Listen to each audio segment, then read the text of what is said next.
I've just gotten word that we are ready to get started with Boktai 2 Solar Boy Django. Take it away, Drakodan. Yo, what's up? RPG Limit Break 25. Oh no, it's raining again! I'm taking damage! I need to reset.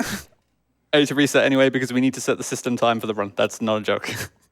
So I'm going to just get through this calibration first of all to make sure there is no solar power at all. Need to set the system time here to August 1st to a fairly late hour. That should do. I'll explain why we're going to do that once we actually get into the run. Default region selection, that doesn't really matter. And completing Boktai 1 with a certain completion metric, and we just get to put in some gibberish such as this.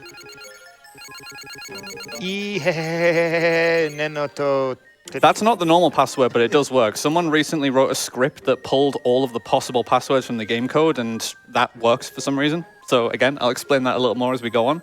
One character name so that we can advance text faster, and I'm ready to go whenever everyone else is. So, we're ready? Okay, let's get going in 3, 2, 1, and go. Whew. Okay, so Boktai 2. This isn't the first game in the series, so I'm not going to get you caught up with all the events of the first game. You are a vampire hunter. You are the titular solar boy, Django, and you use your trusty gun, the Gun del Sol, to slay the hordes of the undead. You have it at the start of the game here. It's an extremely overpowered weapon, which just destroys everything easily in one hit, but we're going to lose it very quickly and then not have it for the entirety of the game. That's a lot of fun. Going to just do some fundamental movement through the first couple of tutorial screens here, where the sun avatar Otenko here is going to teach us how to read signs and whatnot. I don't really care. Let's just keep going. See how close I can cut to this spider. Ooh, pro. All right. Now see how well I can cut this slope. Spider kind of moved out the way. The spider's movements here are like pseudo-random. Took a bit of damage there, but it's whatever. It's not a big deal if you take damage. Try to sidle along this wall here. So if this movement slash gameplay looks similar to Metal Gear Solid, that's because this series was developed by Hideo Kojima. And we come up here to a vampire who is going to steal the solar gun off Django, and Otenko is like, well, that doesn't matter. It's only usable by your bloodline, the solar child lineage. It's useless in the hands of the vampire. You can't do anything. And then we get owned. So, okay. Now we lose the gun and don't have it for the entire game, like I say. So now we just have bare hands to take on the hordes of the undead, which is less than ideal. And then we get a bunch of plot exposition dump about, like, you know, Doomsday Prophecy stuff was in the very, very prologue, and now we get a couple of shadowy figures talking about an evil plan. It's pretty typical shonen anime sort of plot. But then we're going to go through a bit more tutorial and see what's going on in the city of San Miguel, which has been, like, cursed, and there is a lot of undead activity happening around this city. So I am not using the solar power yet. I do have a UV flashlight in front of me. I'm not sure how visible it is, but it's not used for the first few minutes of the run, and to be honest, I'm going to not be using it whenever it isn't strictly necessary. It is a source of real UV, and you do want to limit your exposure as much as possible, like a legitimate health safety concern. So I just have it off whenever I don't need it. There are gameplay implications to not using it when you don't have to as well. So if you try and attack the skeleton with bare hands, Otenko is just like, that is not going to work, you need to find a weapon, so let's go and find a weapon. And now I'm going to hopefully hit a very precise strat here to showcase the epic stealth gameplay. Seems sensible that you just walk in front of the skeleton and it doesn't see you.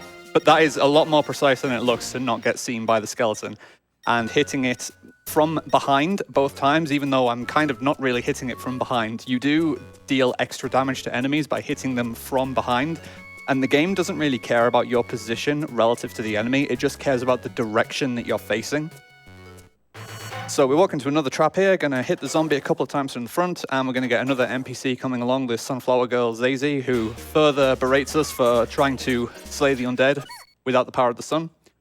And she's like, you know, look, dude, this isn't gonna work, so I'm gonna hook you up. She gives you a lovely glove, the Sol device, which is going to allow Django to imbue his weapons with elemental affinities, and she's also gonna hook us up with Enchant Sol, so we can finally use solar power in our weapons and actually start slaying the undead. So obviously the first combat against the zombie there is scripted. You do 0 damage, but once you get Enchant Soul, I will destroy this thing in 2 hits even from the front. And when I gain control, I'm also going to do a bit of menuing here to change the tech speed to fast and unequip my protector. So tech speed fast is self-explanatory. Taking off the protector is because you do have variable weight and defense in this game. The lower your weight is, the faster you move, and that is a product of your agility stat minus your weight stat. So taking off the armor there allows me to move slightly faster. Once I get my next level up, I'm going to put most of my stat points into agility, so I reach 17. That will give me a further speed up, and then all of my stat points from there on are going to be put into strength, so they increase my damage output. And a bit later in the run, I'm going to raise agility again to 25. That's the final speed breakpoint I'll reach, and then it's just a straight rush to get your strength to 99, so that you kill stuff as fast as possible. So we get some more exposition dump here, where it's more of the Doomsday Prophecy stuff is happening around the town. The immediate goings-on are like the blacksmith has gone missing because there is undead activity up at the cathedral, and he's gone to investigate and hasn't come back, so we've got to kind of go and do something about that. So we'll see what's going on there. There is a bit of exposition here for a couple of minutes, so GK, if you have any messages, now is a good time. Absolutely. So we got a few donations here projecting a silent protagonist kind of motif. We got $50 from Biddy6501, no comment. $25 from anonymous donator with no comment. $10 from an anonymous donator with no comment. And finally $5 from Zesliv with no comment. We very much appreciate your donations, whether or not they have any comments. Please keep getting those in. We're getting very close to We're getting very close to that $40,000 mark. And to add a little bit of extra incentive, we do have some donation incentives. The next one that we would like to see getting met, we can upgrade any percent to all stages in Shorty's Kingdom. That'll be 2 runs from now in just about 3 hours. So not a ton of time left on that. So we definitely would need to get that ball rolling pretty soon. Okay, so we've got our second elemental affinity, Flame, which is not going to be used too much apart from puzzle solving later. Oh, please. That's not a big deal. Going to come into the cathedral here. And I'm going to kill 2 more enemies, which is going to get me up to level 3. Kill this enemy from quote-unquote behind. Assign my stat points as fast as possible. 17 agility, 13 strength, and we're going to use the sun now. So, from this point on for the next few minutes, I'm going to have the sun completely maxed out. You can see your energy passively refills when you're in the sunlight. The refill speed correlates to the amount of sun that you have. And none of the mechanics in this game are remotely tuned for having access to maximum sunlight. So you gain energy really quickly. You can stand and manually recharge energy to gain it even faster. And again, that is super fast when you have max sunlight. There's other mechanics later in the game, such as dashing speed and purifying immortals, which again, it goes much faster than intended with maximum sunlight. If you try and play this game like the intended way, as Kojima intended, outdoors, on a really clear, strong day, you'll probably struggle to get more than halfway of the sun meter. So having 10 here, again, just the game is really not tuned for having this much access to sunlight.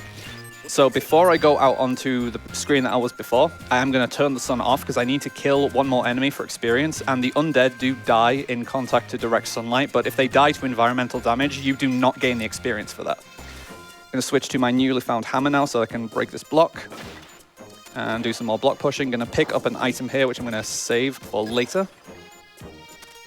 Please. If you're on the very corner of a movable object like that, you don't move it, so that field when your movement is 2 pixel perfect. Very good problem to have. Switch back to sword and sword for my enchant.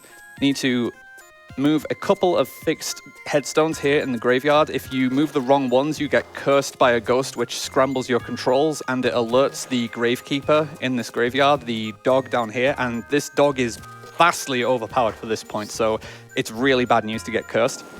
You can technically kill the gravekeeper if you want for a lot of experience, but because it's so overleveled, you do so little damage, it takes forever to kill, and it kills you in 2-3 hits, so it's really, really not worth it. Gonna go down here into the basement so we can start getting into the cathedral. Gonna kill a few enemies on the way for experience. Again, some of these quote-unquote back hits are going to look a little strange. That one looks fine. That one looks fine. This one is actually quite precise. To get that so that I can come around here and hit this guy in the back and have this guy come down. You need to be pretty swift with your movement to make that ghoul come down. I will definitely take that. That is +0 slashes. Like, the bats were in a pretty good position there. Gonna bait this zombie away from the door by knocking on the wall. If you alert the zombie, the door locks there, and the zombie is significantly stronger than the ghouls, so you really don't want to deal with that if you don't have to.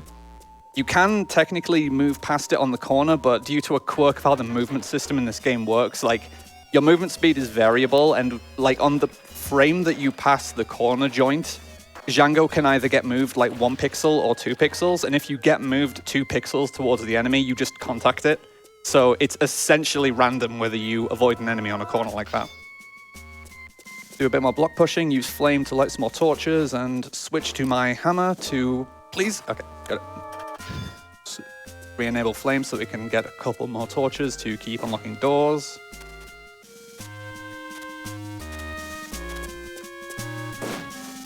That's fine. Disable my enchant so that I can do another couple of hammer swings here without spending energy as this platform is rising. Switch to soul and sword and put my, please, strength points in. There we go. And clip through this stair joint a little bit here to hopefully get inside very slightly sooner. So a lot of the movement in this game is pretty fundamental, and I try to be like as TAS-like as I can. Once you get the dash mechanic halfway through the game, that goes out the window. Like, movement becomes very technical and borderline impossible to optimize at that point. But for the first half of the game, I try to take the tightest lines possible and try to interact with the geometry as favorably as possible. Like when I was exiting that staircase, holding left like clips you up the top of the stair joint, and it's about 3 frames faster than not holding left, like very micro optimizations like that. This is also one of the most precise trap strats I'm going to go for in the run, so I'm going to focus here a little bit.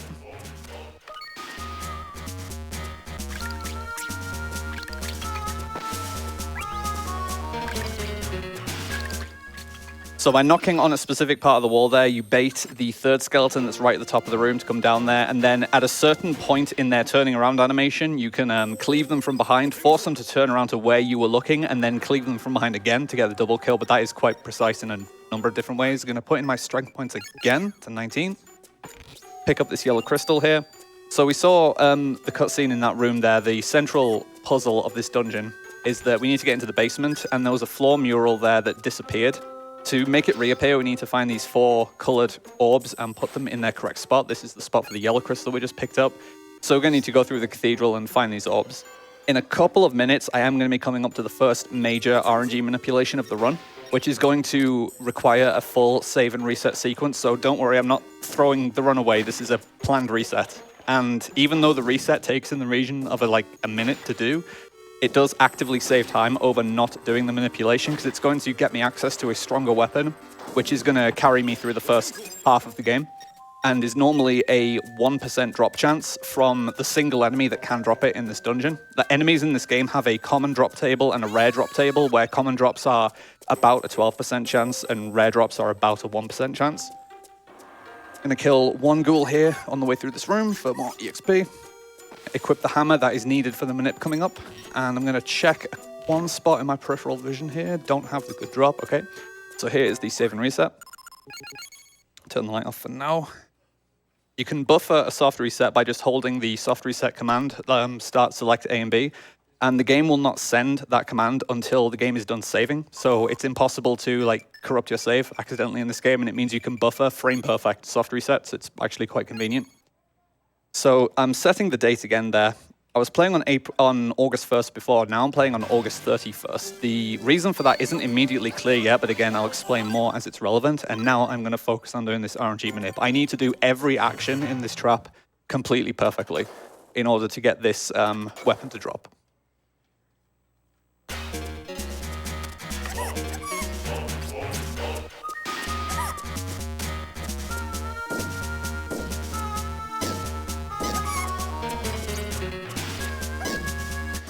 All right, show me the goods. There we go. Nice, so that's the short sword. So that is going to carry me through the first half of the game, and that does not drop unless you do everything exactly correct in that trap in order to advance the RNG index by a specific amount. And this is where I would normally split and see that I lost about 2 seconds from not getting the frame perfect text advancement on soft reset, which is borderline random to get. And I think I have it in my PB, so I basically lose 2 seconds every time I reach this point in a run now. It sucks. Okay, use my new spear that I got in order to get this switch that's across here. I'm very glad that I got that RNG minute, by the way, because even if you do it correctly, the zombie that you go near can still sometimes see you if he just feels like it. And then you just have to soft reset and do it again, which again, like every time you fail that, it costs in the region of a minute. And like, yeah, sometimes it can just decide to fail even if you do it correctly. So I am very glad that went correctly first try.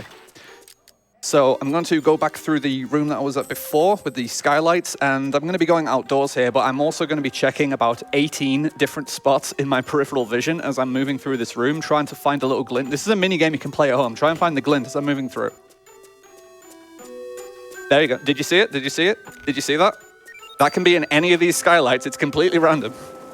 And you only get 3 opportunities to really see this as you're going through this room without really losing time. So pretty glad that I saw that relatively 0 downtime. The best case scenario is that you see it in a favorable spot on the last visit through that room. Like you come back through this entrance and then go upstairs again. So the best case scenario is it's along the north wall as you're going back upstairs, but it's not a very high probability for that to happen on its own. Like if you see the glint, you just take it. You don't bank on getting a good result later. Use the new spear to break these 2 statues, which is going to reveal another of the colored orbs. Going to grab this chest here while I'm here for a warp leaf, which isn't going to be used for another like 50 minutes.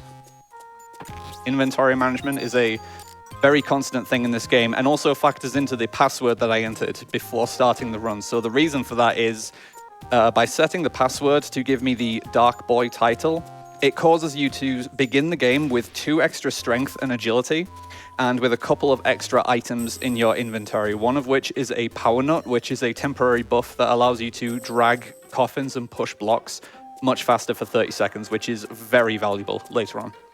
So I'm going to come back through here, going to go back to where I found the spear, but actually carry on, and I'm going to solve a puzzle in the library here, which is, I went upstairs to a room previously where the trapdoors were and interacted with the hint panel. You cannot solve this puzzle if you haven't interacted with the hint panel. Like, Django just doesn't know that the bookcases are here to be read until you do that. And interact with a certain order of them in order to unlock the door at the end here.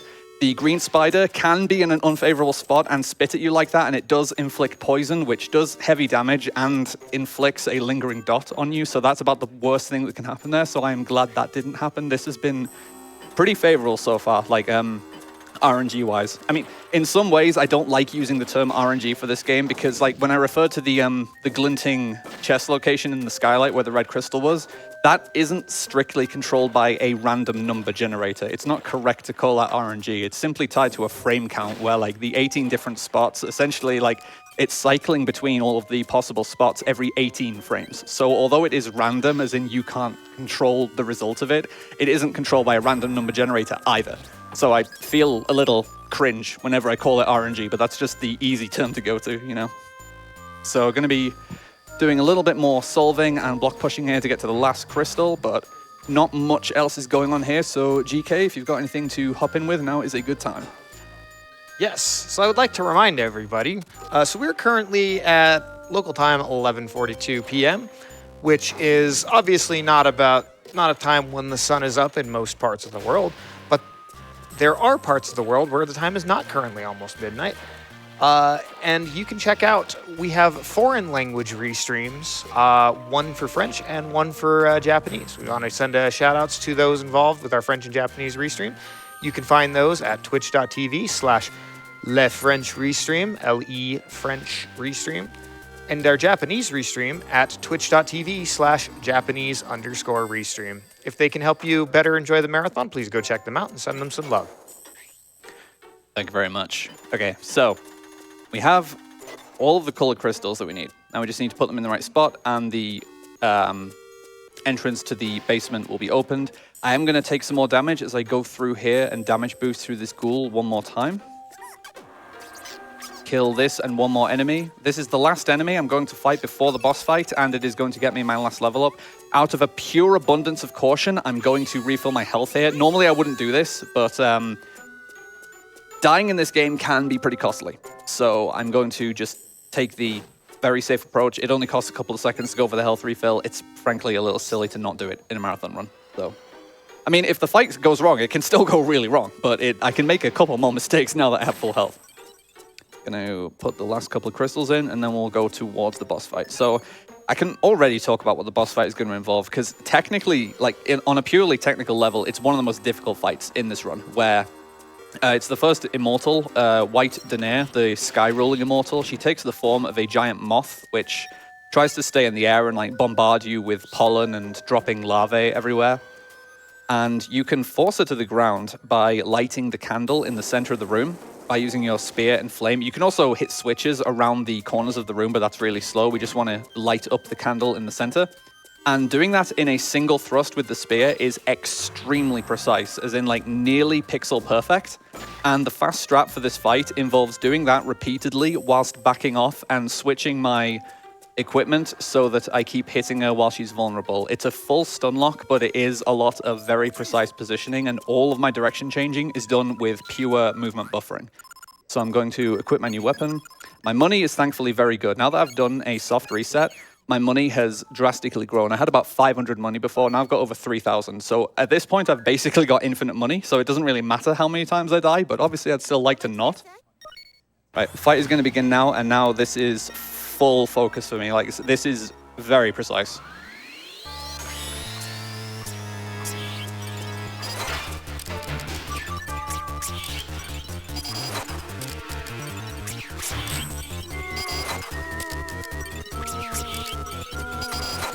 You can also relight the candles too early here and have it extinguish on you again, so I am waiting for the correct time to do this every time.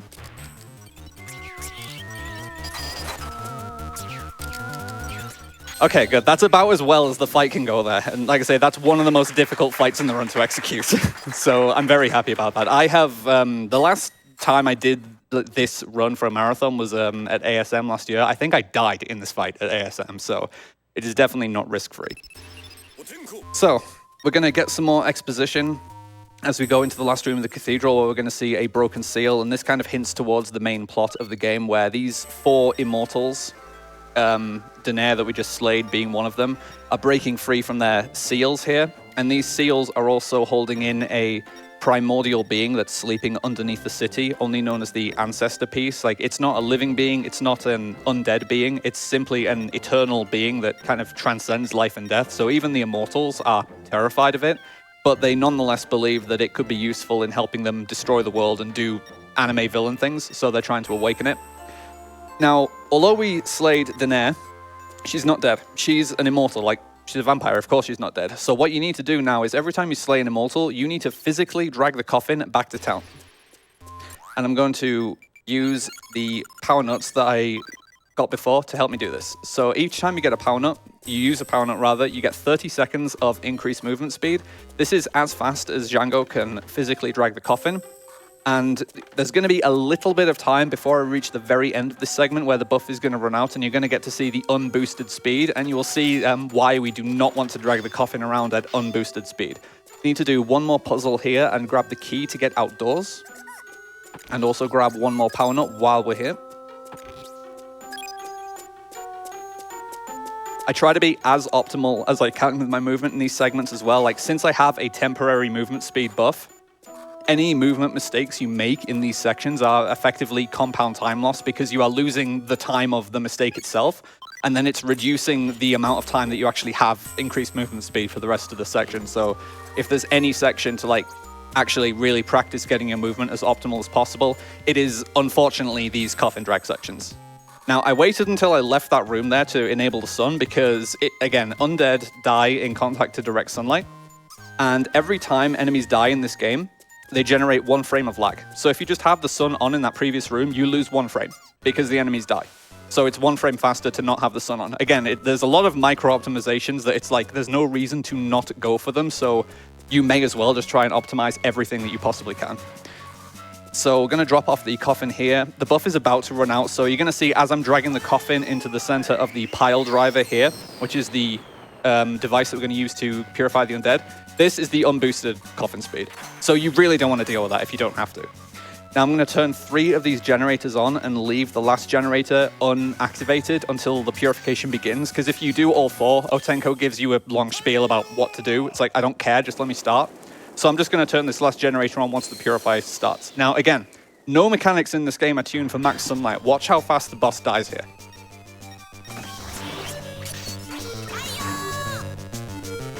And you don't really have to do anything other than knock her back in once.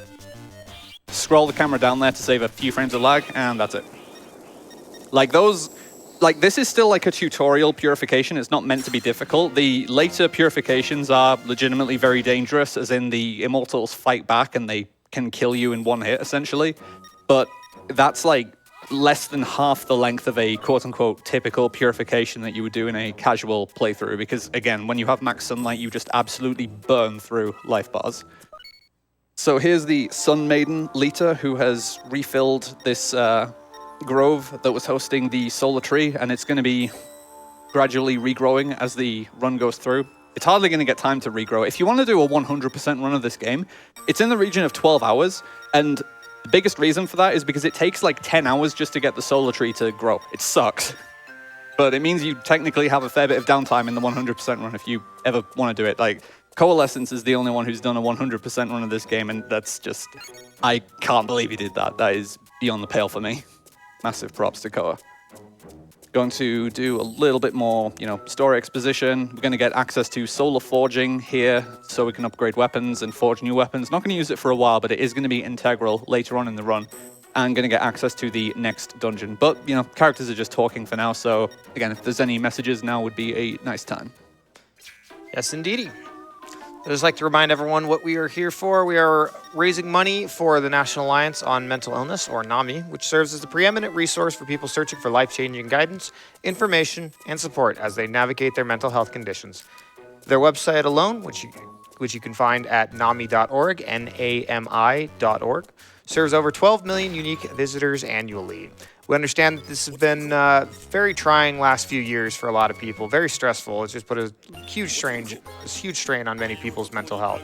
Even in the U.S. alone, 21% of adults have reported some kind of mental illness, which is roughly 52.9 million people. So please remember to reach out for help if you feel like you need it. You are not alone.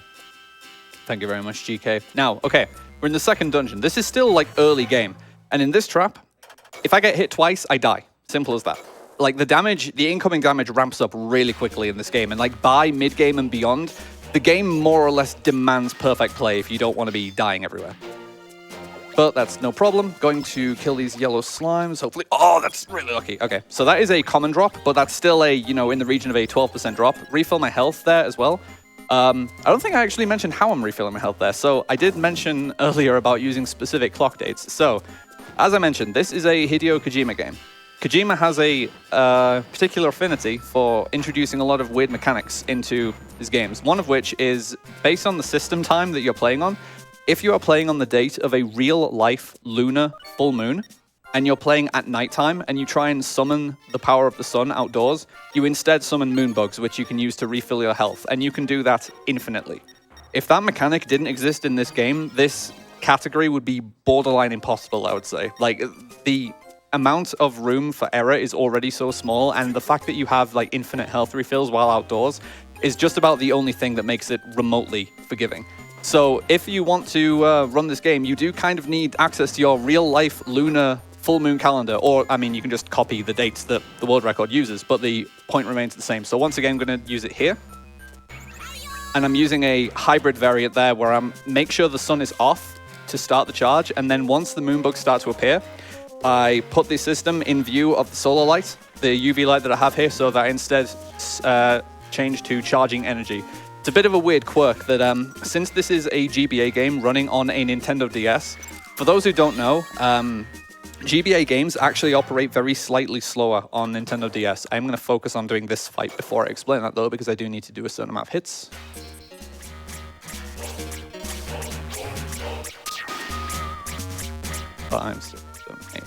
I'm not going to... Yeah, I didn't think I was going to have time for the extra hit. That's fine.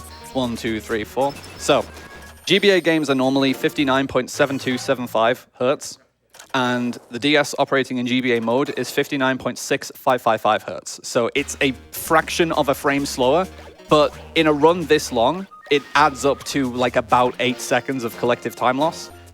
And The game also lags harder than it would on an original GBA or a Game Boy player, so there is a bit of like artificial time loss in this run, played on DS specifically. Now this trap is very important for this to go right. Okay, thank you, good start. And one more. Oh, thank you, that is about as good as that can go. So, the clay golems are a very good source of experience, and you can knock on the walls to force them to knock into each other and damage each other and daze each other, which makes them take critical hits. The big problem that can happen in that fight is that they can be erratic and unpredictable, and when they're at low values, if they're rolling around into each other, that's really bad, because I mentioned before, if enemies do not die to your damage, if they die to environmental damage, you don't get the experience, and the EXP in this route is routed very tightly. So missing the 40 EXP per golem there is really bad for the EXP route. By the way, this is Django's edgy brother, Sabata. I sometimes call him Sasuke, so you can like call him Sabata or Sasuke for this run if you want it. I don't really care, either way. We also get Element Cloud there from Sasuke, which is going to be used for, you know, a bit more puzzle solving later, and then some more combat a bit later on. I'm going to fully charge energy before I go indoors here. I don't need this much energy, but it is very slightly more optimal to do a full charge here. Put in my stat points here. Use a power nut here so I can move these blocks. So this is a pretty, you know, like standard puzzle. This doesn't look too bad. You just put the colored blocks on the respective floor panels. Like, that's pretty simple. So it's like, okay. So this game is going to have puzzles, but they're not particularly involved. Nice to know. Then we get a bit more of an involved puzzle here. Need to use a combination of our elements and different weapon types to manipulate the floating block in specific ways so that we can unlock that door. But it's like, you know, again, okay, this is pretty elementary puzzle solving. I'm sorry for that. That was not an intentional pun. But yeah, puzzle solving. Use Cloud once more to destroy this block. Change to Soul. Make sure that the element is unactive as I go outdoors here. And kill this yellow slime. Going to do my charge here. It is very slightly more optimal to do a mini charge there while you're waiting for the corpses to die, because I'm again waiting to see if I get a power nut drop, so I may as well do an energy charge while I'm waiting to see what drop occurs. It's just very slightly more optimal than doing that charge at any other time, since I'm multitasking while doing that. So the 2-color puzzle before was like, you know, oh, this is pretty easy and simple, but then the game does ramp up the difficulty for puzzles pretty rapidly, where now let's do 4 colors in a pretty cramped room. So obviously there is a pretty scripted solution to this. None of the puzzles in this game, except one later on, have any real randomness in them.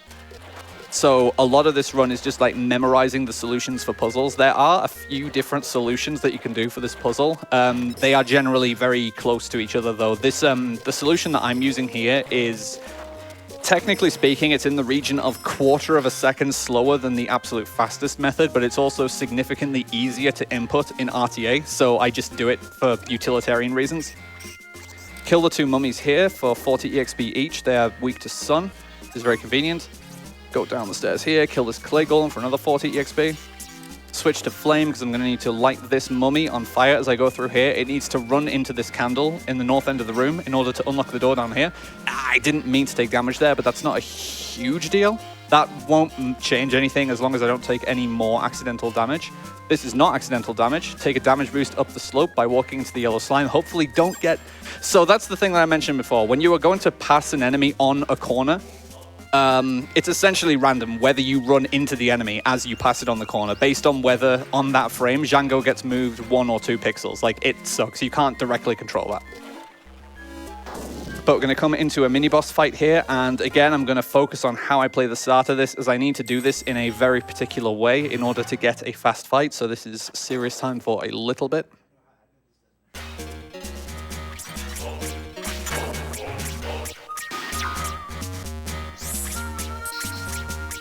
Oh, what is going on with my inputs a little here? That's fine. I still got a good kill, but I'm just not hitting as precisely as I would like. So, refill my energy with an item, get blown up by collecting element dynamite, which is only going to be used a couple of times, but you cannot finish the game without dynamite. Strictly speaking, you don't need to collect that chest before leaving the room, but again, I can't complete the game without that element, so I kind of have to do it. Split, nice. I'm going to kill the clay golems in this first room again with Cloud before I move on. This is one of the most like indirect forms of EXP gain I get. Like, this is one of the only times that I actually go out of the optimal movement path to collect EXP, but this is just such dense EXP that's so easy to get that it's really worth going for.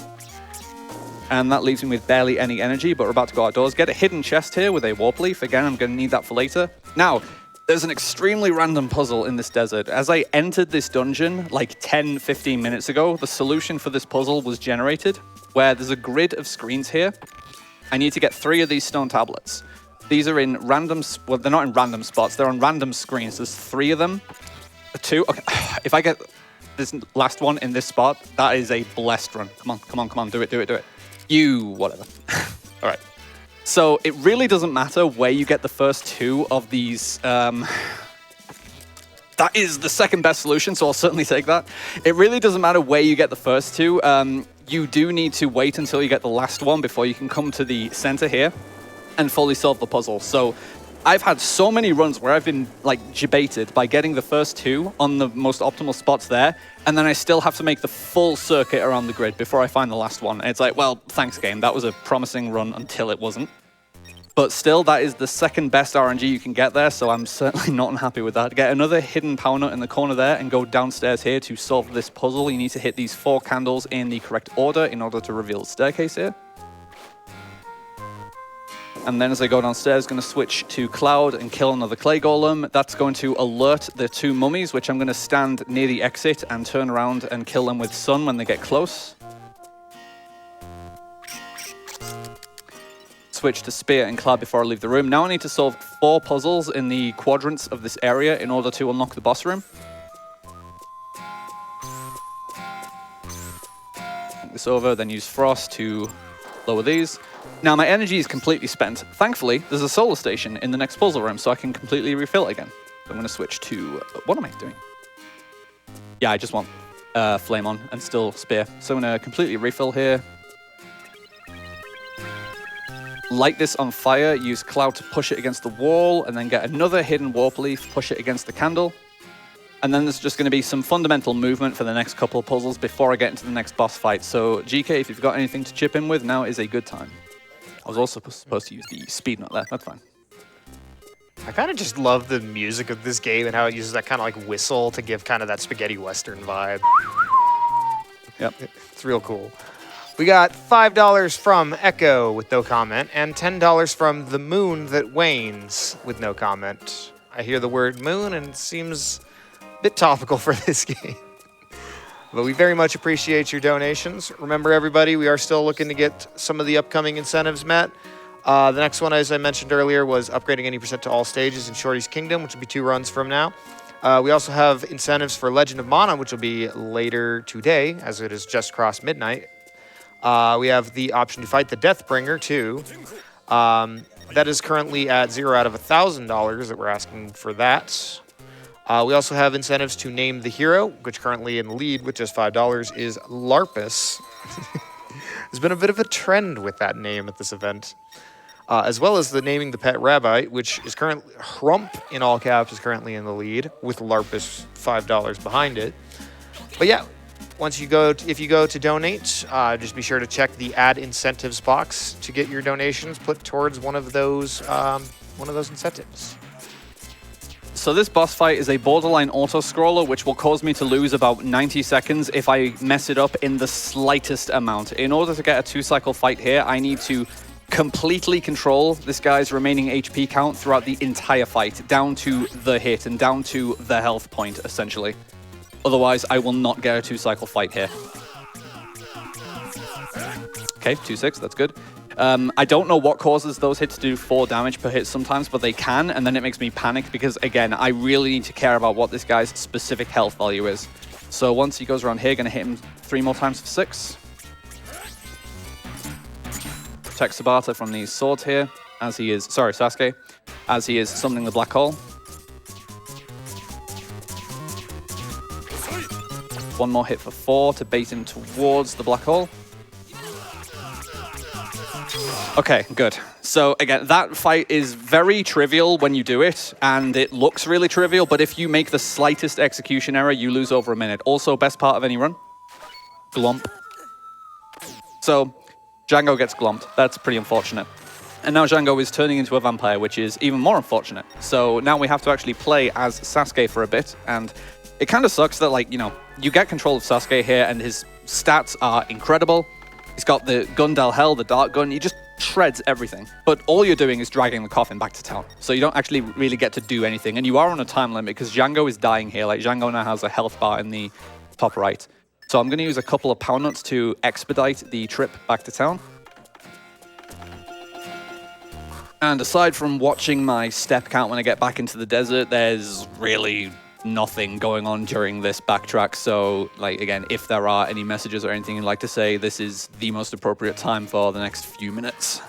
I'm mildly perturbed at the fact that that shape looks like a banana, but is called a power nut. A banana is a berry. What is this? I don't know.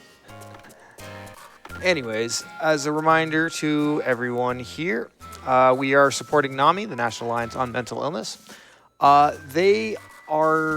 They operate on their three main pillars of education and support, awareness, and advocacy.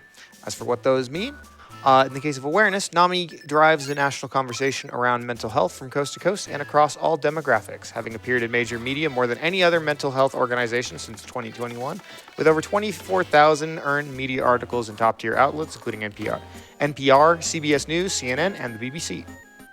So yes, they are quite an esteemed organization, but also a very personal one that I can speak to from personal experience from several of my friends.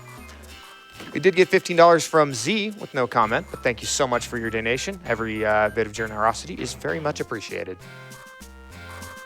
Thank you very much, GK. And as I was going back through the desert there and using my second power nut, I hope you like that menuing there, using the screen wraparound to get to the second power nut a little faster, and also doing it by selecting some of the empty inventory slots, which is slight. I mean, in human terms, it's probably not better because humans can't menu worth a damn. But every time you select an inventory slot that's occupied, the game does lag for a few frames because it's drawing the text. So it is technically more optimal to go through empty inventory slots. So we're going to have to purify Django now and use Sasuke to do it. But since Sasuke is the Dark Boy, he also, like the undead, takes damage to sunlight. He doesn't die instantly, but he is going to take gradual damage to the sun as this is going on. So this purification is technically a damage race to purify Django before Sasuke dies. But if you do it correctly and don't waste a lot of time, you always do this no problem. Like, Django just takes damage way faster. Get back in. He's going to escape now and go to a generator, and I need to knock him back in. It's random which one he goes to. You just need to react to that and know the movement to handle that. And done. All right. So we get through the second purification. We stop Django from becoming a full vampire, but we're not successful in completely stopping the transformation. So for the next segment of the run, Django is going to be in vampire form, known as the Dark Boy or as Black Django. Like, the game effectively refers to the Solar Boy as Red Django and the Dark Boy as Black Django. So I'm either going to be referring to Red Django or Black Django from here on forth. And you gain a bunch of vampire transformation powers where you can transform into a few animal forms. You also lose access to all of your solar powers. So if you really enjoyed running around with all of your elements and shredding the undead, you just can't do that anymore. You have Element Dark and you have a few animal transformations, and that's about it. And now you take direct damage from being in contact with the sun. So I'm going to be even more sparing with my sun exposure for the next leg of the game because you do take constant damage. You do get constant health refills whenever you need, though. Also, menuing time. Agility up to 25. There we go. Going to take... Please get out. Take a full hybrid refill as I get out here. I'm going to, again, summon moonbugs and then enable the sun. As you can see, you take the constant damage here, but you need energy. There's no way around it. You need energy here. And I'm going to need energy because this is the only part of the run where I'm going to stop and actually take a full EXP grind. It wouldn't be an RPG run without an actual honest-to-goodness EXP grind. So at home, you can play along with this if you want by guessing the number of enemies that I'm going to kill here during this grind. I'm going to keep re-entering a room here to respawn a couple of tentacles and farm them. And yeah, you can take a guess as to how many of these I'm going to kill. And I'm going to fire it over to GK once again. If you have anything to say, now is the perfect time. Yes, indeed. So I'd like to remind everyone, so we do have exclusive RPG Limit Break merch live now from Tantrum Merch. You can shop the RPG Limit Break collection, which features shirts, the Mimi plushie, and much more. And what's better, Tantrum Merch will be donating up to $5 per item sold, including the Mimi plush, which we are still looking for orders on those. But those The $5 per item sold will go towards the National Alliance on Mental Illness and its mission. You can grab your gear now at Tantrum Merch. That's TANTRUMMERCH.com/RPG Limit Break. So that's 16 we're up to so far, and we're still going. So if you were under 16, sorry, you're wrong. It's 18, got another level up. So the reason that this is worth doing is it's worth tons of EXP, and this game does have an artificial form of throttling for the weapons you can equip. Like, even if you could get access to endgame weapons, it wouldn't do you any good because weapons in this game are level locked. You need to be a certain level in order to equip certain weapons, and the weapon that's going to carry me through the second half of the game has a minimum level requirement, which I will not reach in time for a important boss fight if I do not do this grind. Like, this is completely unavoidable. Even though I'm staying here for the better part of like 3 minutes doing this, this is completely non-negotiable to do this RNG grind. If the RNG, EXP grind. If the EXP route is followed completely correctly, I will basically ding the level that I need for the boss fight, effectively the enemy before I would start the boss fight. So 32 enemies. That's how many you kill there. So I'm curious, how much all does leveling up do in this game? You get 3 stat points per level up, which you can put in any of your like stats if you want. And level is also technically a small part of the overall damage formula. Like, the higher level you are, you'll do slightly more damage, but the more important consideration is that you get stat points to assign. Like, I got 3 level ups there, so the first thing I'm going to do here is put all 9 of these points into strength. Like, you can see that strength is like really starting to pull ahead. From here, it's just getting the strength stat to 99 as soon as possible. Picking up a sunscreen here, which I'm going to hold on to for the entire game. No big deal.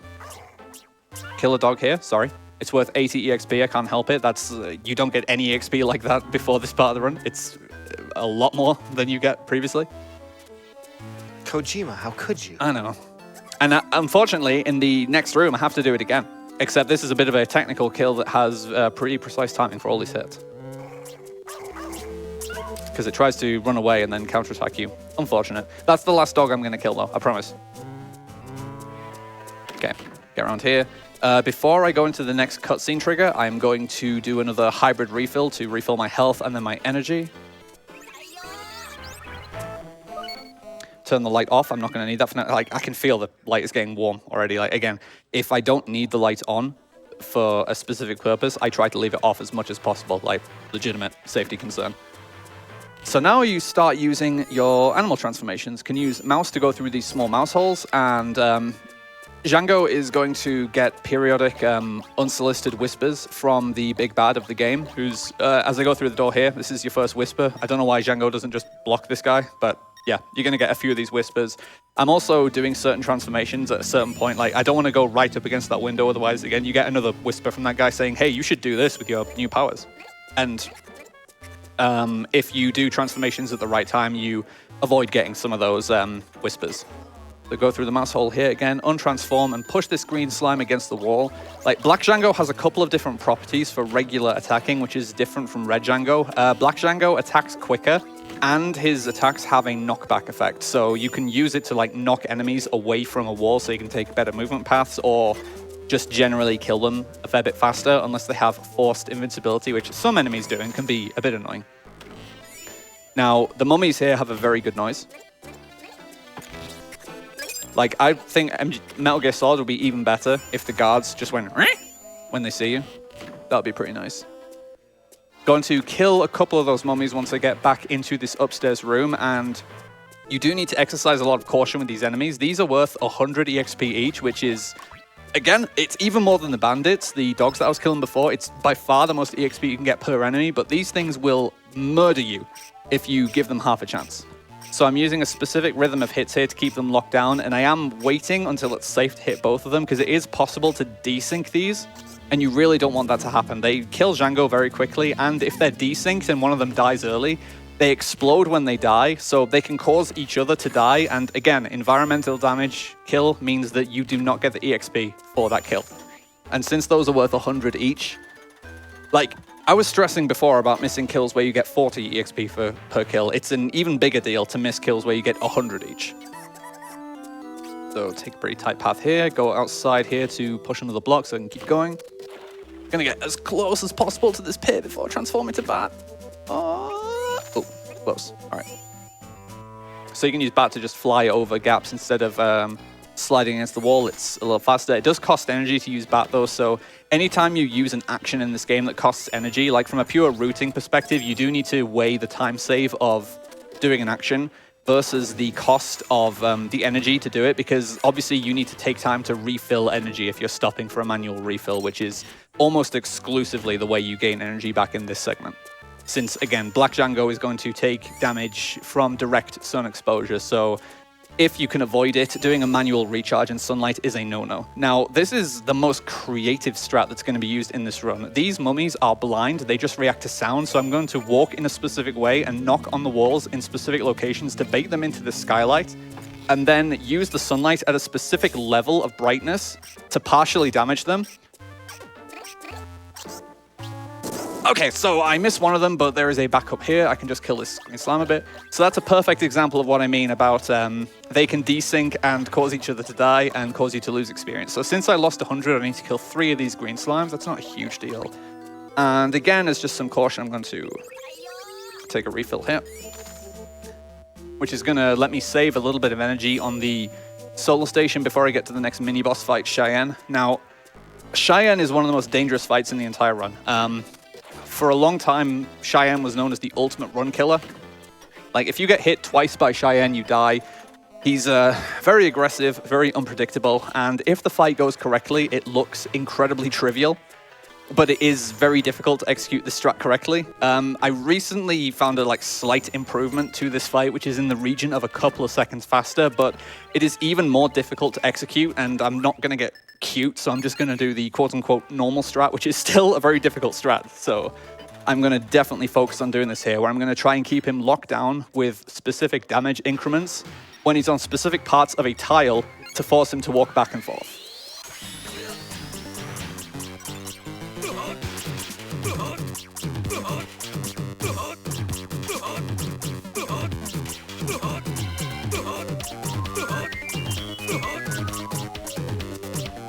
Okay, so that was a good fight. Again, that looks like absolutely nothing when you do it right, but if you let Cheyenne get his weapons back out, again, he's very fast when he actually attacks you, and you die in 2 hits in that fight.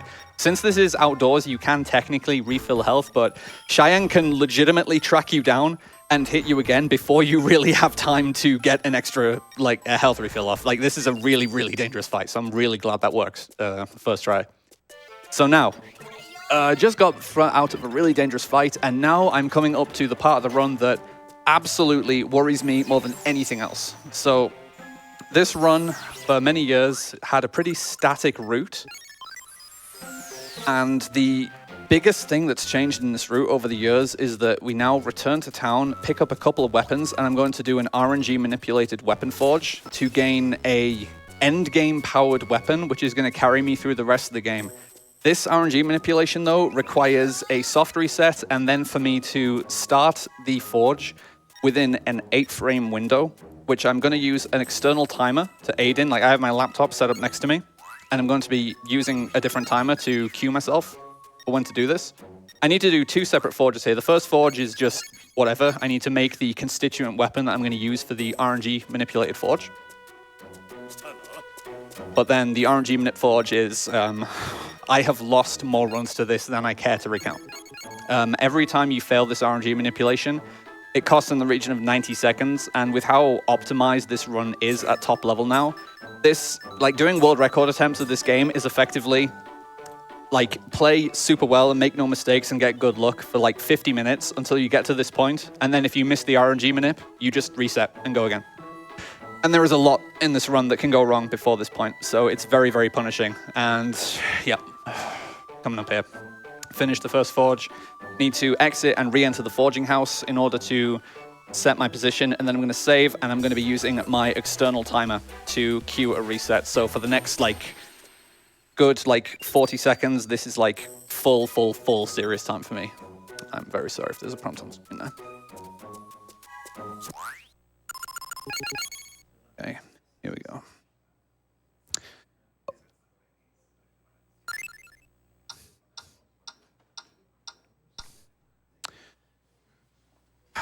Okay, we'll know in about a minute if I did that correctly. Well, I still haven't done it. That's the prompt for the start of the audio offset. Now I need to... I have counting 21 seconds remaining to get back into the forge and start the forge at a particular time. Again, this is also, I can start the forge within a specific 8-frame window. And then if I play the forge correctly, i.e. if I do exactly 15 hits, I will, instead of getting the listed white weapon in the preview window here, I will get a black weapon. Okay, when this forge finishes, we'll know if this is correct. And if I get the white weapon as Zweihander, I just need to do the manip again, and I'm going to sit here until I get the manip. This route is contingent on getting this weapon. I don't need to get all greats here, that doesn't matter. It's technically preferable to get all of the great hits. If you get all 15 great hits there, which is a 3-frame window for each, you extend the frame window for this from 8 to 12, but you don't rely on having the 12-frame window ever. You just want to hit the 8-frame window. So I'm praying here. If there's a screen flash and we get a black weapon, then that is the right result. Oh. Okay, that is a load off my mind. That is by far the biggest thing I was worried about in this run. So basically, it's world record pace. No, it's not. It's probably not world record pace, but it's honestly not been a bad run so far. And the RNG wasn't bad at the start either. So this is a promising run. I say world record pace as if it's a joke, but I mean, if the second half of the run just goes phenomenally well, this could maybe be a marathon world record, but it's still really early days, so I'm not going to get excited and jinx myself quite yet. So, got a bit of traveling to do until the next boss fight. GK, if you've got anything you want to chip in with, please do. Absolutely. So we got $10 from Invictus. It says, sure, worry about the banana, instead of how they are eating it while hauling a coffin with both hands. Good luck on the run. I love the mouth count for the exact damage. No, I need to do 2 inputs there to switch to mouse. What am I doing? Input's hard.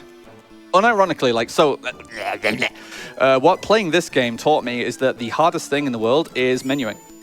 Yes. And that's why RPGs are a very difficult, genre. Like people, I guess people look at RPG speedruns and like, oh, whatever. It's all like scrolling text and just waiting for stuff to happen. It's nothing. But it's like, no, it's constant menuing, and that's really, really hard. It is, as I have heard described, Give me the energy. purest form of speed tech. Because it is very simple. It is all up to how you move your fingers to make the menu inputs happen. Yep. So, coming now into the next major immortal fight, the Earth-ruling immortal Red Durathror.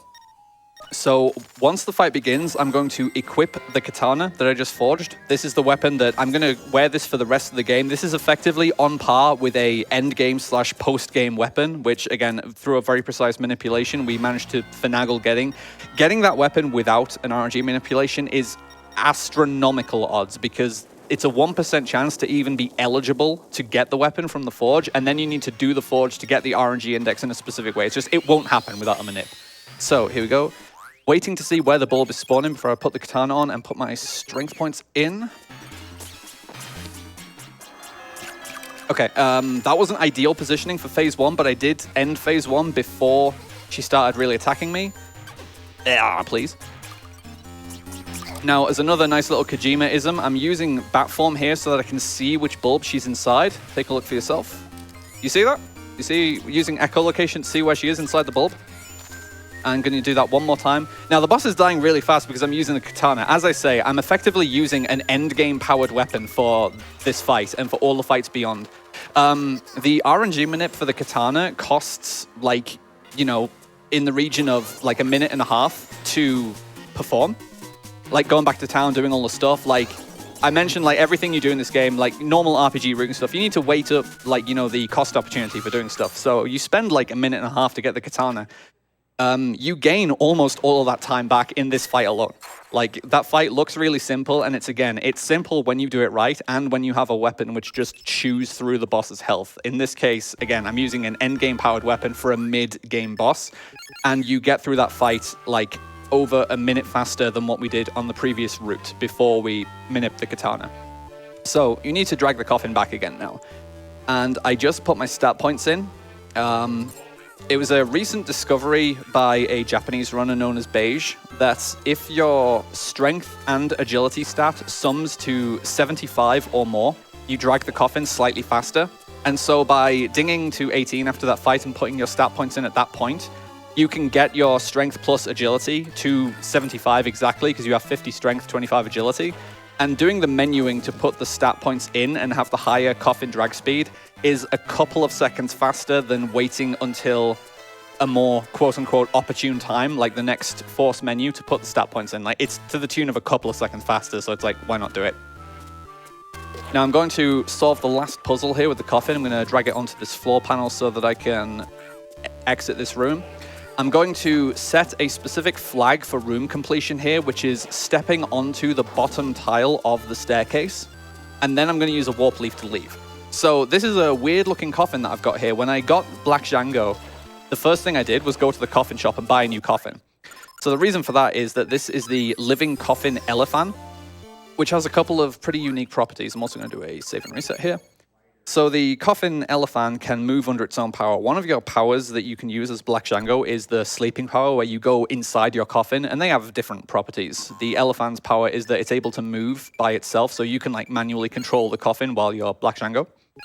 But the other very useful property of the elephant coffin is that if you just leave it behind somewhere, and if you return at a later date, say after you reset the game and advance the system clock, the coffin will walk back to town on its own. So you from this point on, you just completely cut out the coffin backtracks. There are no more drag the coffin back to town. It just walks back on its own as you do a system reset. So even though it takes some time to perform the system reset, this is way, way faster than actually dragging the coffin back. This is the closest that this game really has to having skips. Like, I wouldn't call it a glitch, but it is absolutely a skip in the strict sense of the term. So I'm going to take a very slight amount of damage turning on the generator here. And then Django is going to collapse to direct sun exposure while he starts the purification. And then there's an anime cutscene. We get solar powers back, and we're just going to shred the immortal. And once we get out of this purification and into the real second half of the game, it's going to speed up massively. If the game looks pretty pedestrian up to this point, it's like, oh yeah, you're just walking around and you can increase your agility to have slightly faster walking speed. It's like fractionally faster. That's like, whatever. I mentioned before that none of the mechanics in this game are remotely tuned for having access to maximum solar power. That goes for the ability that we'll have for the second half of the game, which is Dash, which causes you to move faster the higher your solar power is. You move really, really fast with max solar power. So as soon as I get my powers back here, I'm going to do a bit of menuing here. Equip Sol in that slot over mouse, get my energy back while she's rotting in the coffin. Knock her back in, avoid the attack that she's going to retaliate with. That's always 3 random patterns. Knock her back in again. She's now going to go to a corner I need to react to. There we go. That's about as good as the purification can possibly go. Like, I got her back in as soon as she exited both times, and then she went to a close generator. You basically can't get a better purification than that. So that's pretty good. This is a pretty decent run so far. Like, oh my God. Like, what is going on? What's my time right now? 101.49. I mean, I will certainly take a Durithrow purification at 101. Like, oh, what the? Okay. So we're going to get some more cutscene, and then we're going to get the dash power. So if you've got anything to chip in with, now is a good time before the game massively speeds up.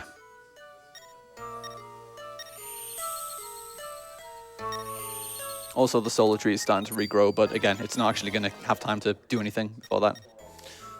Yes. So, I'd like to remind everyone, the charity that we are benefiting, NAMI, National Alliance on Mental Illness, has a helpline. It is a free, US-based nationwide peer support service that provides information, resource referrals, and support to people living with mental health conditions, their family members, caregivers, and mental health care providers.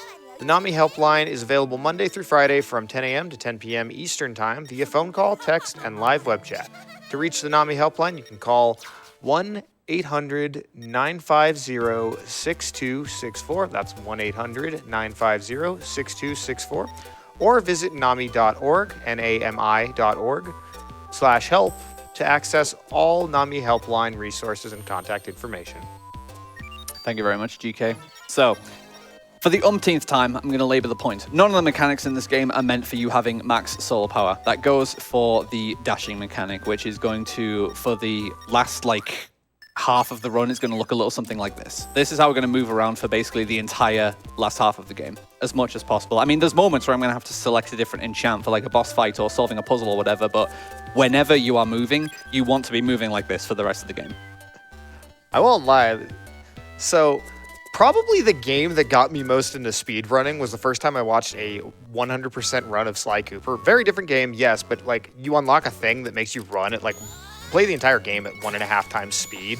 And I just like, I'm so impressed anytime I see a run where you move faster than it looks like you can control. Like if you can have any semblance of control over it. So, I mean, this is the point where, like I said before, while I'm moving around, I'm going to be as optimal as possible, take tight lines, whatever. Like, that kind of goes out the window with the dash, where I just try and, like, move in the correct direction with the dash, generally speaking. And when it comes time to, like, clipping corners and staircases and such, it's like, you cannot hope to try and do that optimally with the dash. Like, if I do, then I'm grateful for it, but when it happens, it's more luck than anything else, such as right here, if I clip the staircase correctly.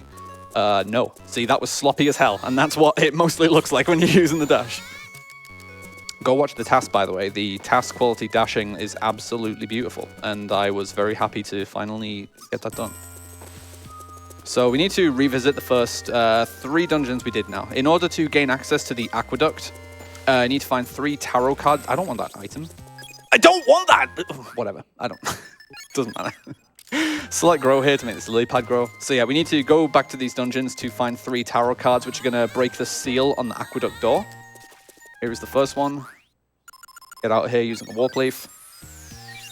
So this is what warp leaves are going to be used, is for mostly cutting out dungeon backtracks. You just use them to instantly leave a dungeon. Switch to Black Django. You need to use Enchant Dark to get rid of these roots. And once I clear all 4 roots off this screen, they're now going to be permanently disabled for the rest of the game, which is good because this is a like central hub screen, and I'm going to need to go through that screen a lot more, so that's the most convenient time. I got hit by the yellow slime on the corner there, but I got boosted in the correct direction. That was pretty interesting. Okay, I'll take it. I'm wondering if I should take a safety health. I'll do it before I go back to Aqueduct, I think. So I'm gonna dash back through. So this looks pretty familiar. This is the dungeon that we're just in, but now we're just doing it with the dash. My rhythm's a little shaky right now, but I'm still gonna try and take the lines as tight as I can reasonably do. And as I go back through the room where I dragged the coffin here, some of these cliffs are sheer cliff faces where if you just touch the cliff, you will go over them and die instantly. So hopefully that doesn't happen. It's only for some of the cliffs. Like I know the ones that I need to be specifically afraid of, and we're pretty much home free. That's fine. I'm gonna. So again, if you like menuing, this is a particularly satisfying piece of menuing when it goes quickly. I love that. I love doing that correctly, and I also hate it when I get it wrong. Gonna need to use all 4 of the primary elements here to push these blocks in specific ways. We need to push them into the pressure pads on the corner. Going to switch to spear here to move this by 2, move by 2 again, switch to sword so I can push against the wall, sword again. Once more in this direction, switch to spear. That's fine, but I didn't want to waste that energy if I could help it. And switch to frost to drop these in 1. And if I've played fast enough for the game here, which I have because this is a really good run, then this Solar Nut is still alive. So one of the quirks of this game is that all of your items, for the most part, are, they're fruits and whatnot. And fruits are perishable. They rot in the sun. So the stronger the sun is, the faster the items in your inventory expire. So there's a really weird effect in this game where, like, you want to use stronger sunlight in order to go faster, but that causes your items to spoil faster, which demands that you play faster in order to not lose your inventory. And the end game dungeon is such that I'm going to do my last shop before I enter the second last dungeon, and that inventory needs to last until the end of the game, which, being that I want to have the sun on as much as possible for dashing, puts me on a pretty strict time limit to get to the end of the game before my items expire. Okay, so transform back out like that. I need to put on Dark over Sol and Dynamite over Thing, over Mouse. Dash back towards the remains. Please don't hit that. There we go. Transform again. Use Dark to get rid of this Dark root. Transform once I get onto this screen. And dash into the remains. We're going to get the last tarot card as I get to a hidden passageway in one of the previous rooms. I mentioned that like the dynamite that I picked up in this dungeon ages ago, you do need it to complete the game. This is one of the spots where you cannot progress if you don't have the dynamite. Because I need to, please, I need to go up to this wall here and blow up the wall. Take a bit of a partial energy refill while I'm waiting for the dynamite to go off. Please, there we go. I accidentally got a frame perfect menu there. It's always epic when the frame perfect stuff in a video game is the stuff you don't want to happen. Also, I forgot to do a menu there, so I'm going to do it now before I forget. I need to put Sol on over Dynamite. So, I need to kill 3 enemies here before I go into the next dungeon for my EXP route. And out of an overabundance of caution, I'm also going to take a health refill.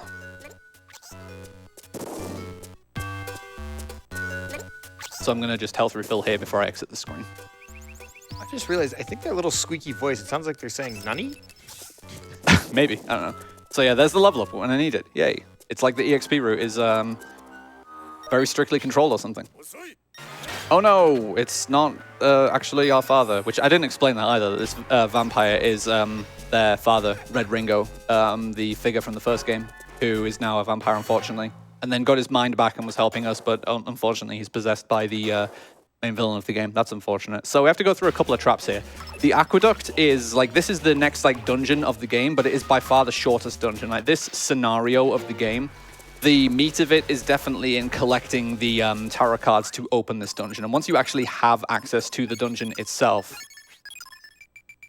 you get through this dungeon very quickly. It's more or less just 3 traps back to back and then going straight into the boss fight. Like, casually, you're supposed to not really know where to go to get the tarot cards, and that's what, you know, makes up the length of this segment of the game. Oh, that's fine. I wasn't on the right part of the tile when I did that hit, so I missed the tentacle, but that's fine. There's a skylight before the next trap, which I'm going to refill my energy on. Now, the next trap is potentially very dangerous. I've lost runs to this next trap as well, where there's a couple of skeleton fences, and there's going to be a bit of an unintuitive strat used here. So for the skeletons, just like any undead, you would think that you want to use Sol to hit them, but that's not really how this works. Enemies in this game have a defined elemental weakness that hits them for like ×4 damage. If they don't have a defined elemental weakness, they just take plus 25% from everything. And skeletons do not have a defined elemental weakness, so even Dark hits them for plus 25%. And Dark is much better at crowd controlling. As you can see here, I can like push them back gradually. And the skeleton fences are extremely dangerous in their own right, where they'll just kill you extremely quickly. So being able to crowd control them like that just makes for a much easier and in some cases a faster fight than trying to kill them with any other element as Red Django and them constantly counterattacking while you're hitting them. Ironically, that strat was discovered by a non-runner. I was watching someone casually play the game one day, a streamer called Sandwidged, and he was just doing that trap and was like using Black Django, and I noticed like the knockback was forcing the skeleton fences to get like knocked back and not be able to attack Django. I was like, that's definitely exploitable. That's got to be better than the current strat. And then I tested it out and I was like, okay, yeah, this is in the region of 10 seconds faster than what we were doing in this room. So that was, yeah, sometimes the best strats are found by non-runners who are like looking at things with a different lens, you know? So, more plot exposition stuff. If you can read Japanese, good for you. I can't, unfortunately, and I'm skipping all the text. But this is the last of the 4 immortals to be revealed. The sea-ruling immortal, Blue Dvalin. This is an extremely random fight. I've had really good luck so far, and if the 2 tentacles spawn in the same place, I can potentially have a really fast fight here. Oh my god, what the hell is this run? So yeah, you can cleave the tentacles for increased damage, as you can see there. So yeah, this run is out of this world right now. Is she? Oh, she is far away though. So I do unfortunately need to transform to Black Django to end the fight because I need to use Sleeping and use the Elephant Coffin to shoot at her. I don't have any other form of projectile power, so unfortunately I had a bit of bad RNG at the end of the fight there, but getting the cleave at the start made for a much faster fight overall. That's just wow, wow, wow. This is overall a really good run. Please let me transform. Please let me turn the sun on. Please let me put my stat points in. Please let me equip Earth over the coffin. So you can see there my starting inventory has now expired. Like they've just turned into like shriveled up nuts. That's what happens when your items shrivel in the sun. Come on, go to the clock house so I can reset the clock. You can do this once per game cycle, like once per day. where you can visit the clock tower and manually reset the system time. I'm doing this, I'm advancing another month ahead. I'm going to the next full moon date so that I can keep using moonbugs. And again, this warps the coffin back to the town. And doing it at the clock tower here is much, much faster than using a full system reset to do this. And I'm now going to go to Lita's shop and I'm going to buy the inventory that I'm going to be using for the entire rest of the run. I'm going to put this in the inventory slot I expect to see it in. Okay, 2 of those, 2 power nuts, 1 warp leaf, 8 solar nuts, and 2 earth nuts. So this is the inventory I have for the rest of the game. With the exception of the warp leaf, all of these items that I just bought are perishable items that will just expire if I take too long. So now I am on a soft time limit to reach the end of the game as quickly as I possibly can.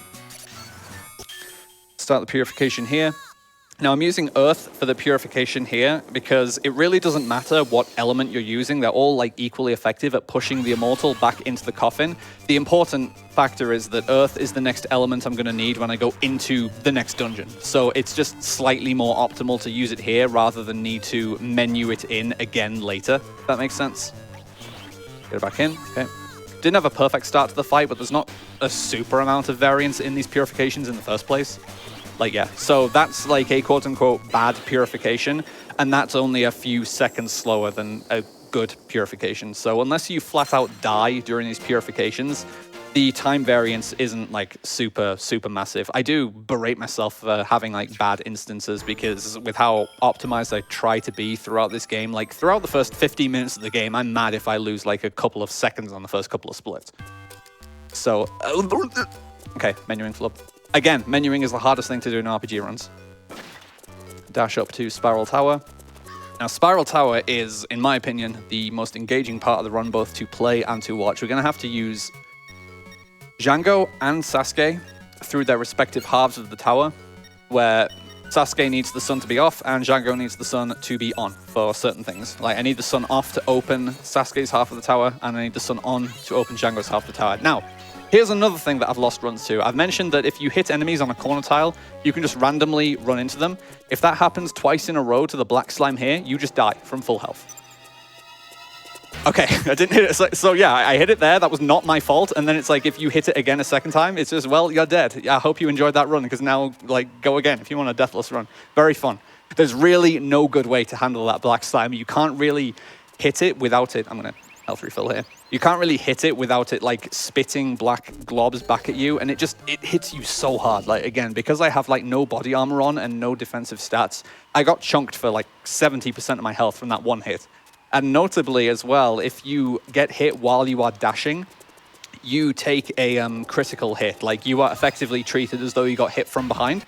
So that's the main reason why I like run up to the side there and I try to slide on the wall around the black slime rather than just dash against the wall, because if I'm in the dashing animation when I hit the black slime, it just kills you in one hit from full.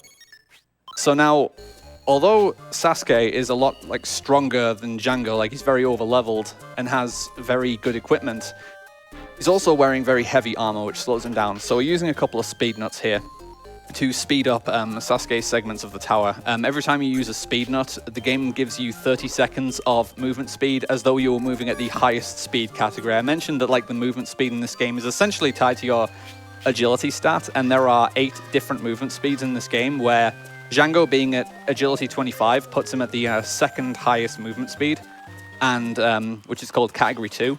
And having a speed nut on here treats you as though you're at category speed 1, which is like 34 agility or higher, which Sasuke gets much more mileage out of. Now, if I just hold right after getting out the warp circle there without dashing, you always avoid the black slime there, as long as you are wearing a protector to slow yourself down a bit. Gonna get health here and kill this cockatrice with earth. I mentioned like earth was the next element I'm going to need. It's because I need it for these kills. These cockatrices are worth 200 EXP each, which is a lot. And so I'm going to kill 3 of them here with a cleave.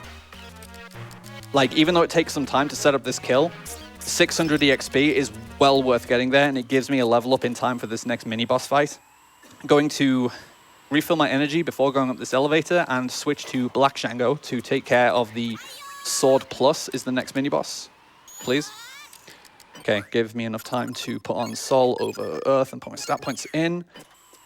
So Black Django does attack faster than Red Django. And additionally, Element Dark, which Black Django uses, deals increased damage at nighttime. So I was about to actually split there. I was like, my hand was hovering over the keyboard as if I was going to split there. I'm zoned in. Like, okay. I'm very glad that I got the Wraith there. These things are like, I don't think I'm allowed to say any rude words, but just imagine me saying a rude word about those things. Those are the worst enemies in the game. When they catch you, they randomly scramble your controls, which is great. Like, it's a random scramble every time. So every time that happens to me, I just effectively have to wait for the curse to wear off because I am really, really bad at figuring out on the spot what my new controls are. It's like absolutely my worst skill in this game. Whenever that happens, I'm like, all right, I'm just going to put the controller down and wait to regain control. Like, there's borderline no point in me even trying to play for the next like 20 seconds. But using the second speed nut with Sasuke to go outside, shoot an enemy that was on a pressure pad, open a couple of doors, need to go back in, get up another couple of floors, and shoot an enemy from a distance. Gonna use a couple of snipe shots, which is just slightly more optimal than getting up to close range to hit this enemy, which has a key floating on its head. You can see the key on its head. Like that. Key is just flat floating on the enemy's head, and then it's like, yay, thanks. All right. So get outdoors, gonna trigger a switch here, switch back to Django, dash back upstairs here, and now I'm gonna be in the same spot as Sasuke was in, where the brothers are gonna need to like activate different platforms and parts of the floor so that they can each progress, although Sasuke gets to just stay in place and shoot at the lever that's just to the east of me. Please? There we go. Almost at it. Once again. Switch back to Django. Okay. So I'm going to come up to now an outdoor screen after another couple of floors, which is, I want to say this is, again, one of the most precise like movement-based tricks to get in the run. I need to avoid a couple of flame jets while I'm going across a floating platform. And with some very precise positioning, I can do it as Red Django by just not getting hit by the flame jets, but it requires very, very precise positioning. Give me Rising Sun of a Soul and that. Then let me use Rising Sun to destroy the enemy that's currently on screen so that I can skip this puzzle. And once I get outside, like, again, the previous strat was to use Black Django and transform to Bat because the Bat form doesn't care about being knocked off a platform, but Red Django really does, so... yeah, so that's what happens. So unfortunately, this isn't a Deathless run anymore.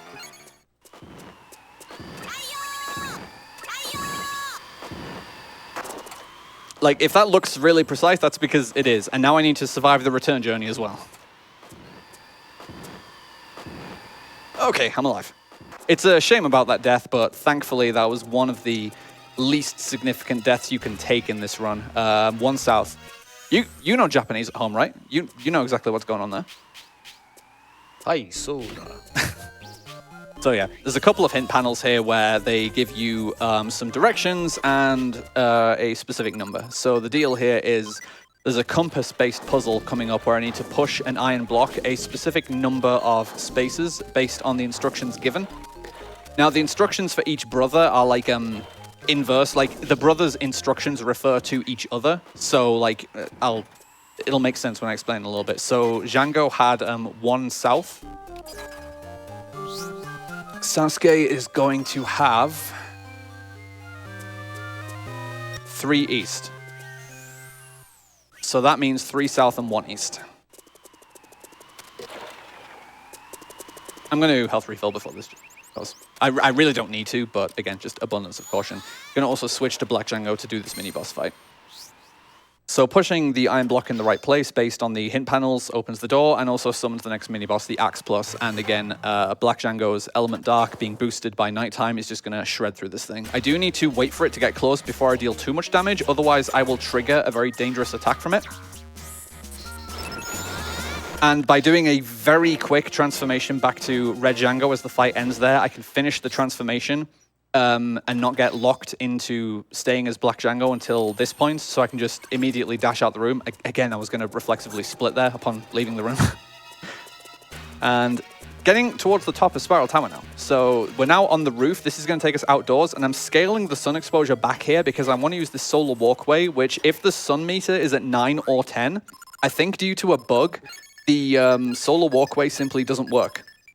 So like it can turn off while you're on the walkway and cause you to just die. Again, I hate these things with a burning passion, and they are extremely erratic, and you have to just react to what happens. And again, if they catch you, you probably lose like 20 seconds. I hate them, I hate them, I hate them. But they are also really good EXP, so thank you for not interfering. So, gonna use my last power nut here. Switch to dash. Need to do one more puzzle here before we can really get outdoors to the final screen with Django. Please, movement's hard. Like, menuing's hard, but movement's also pretty hard. I told you, it's really hard.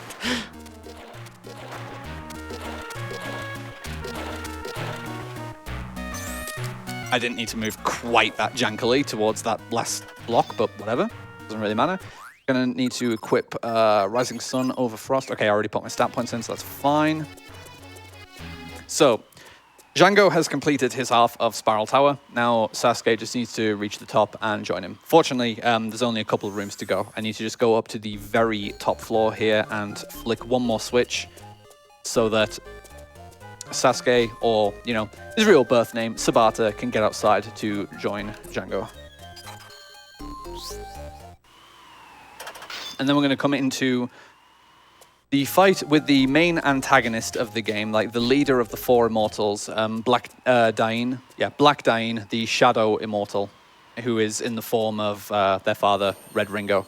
So, if there's any messages you'd like to get in before the boss fight starts, now is a great time. Absolutely.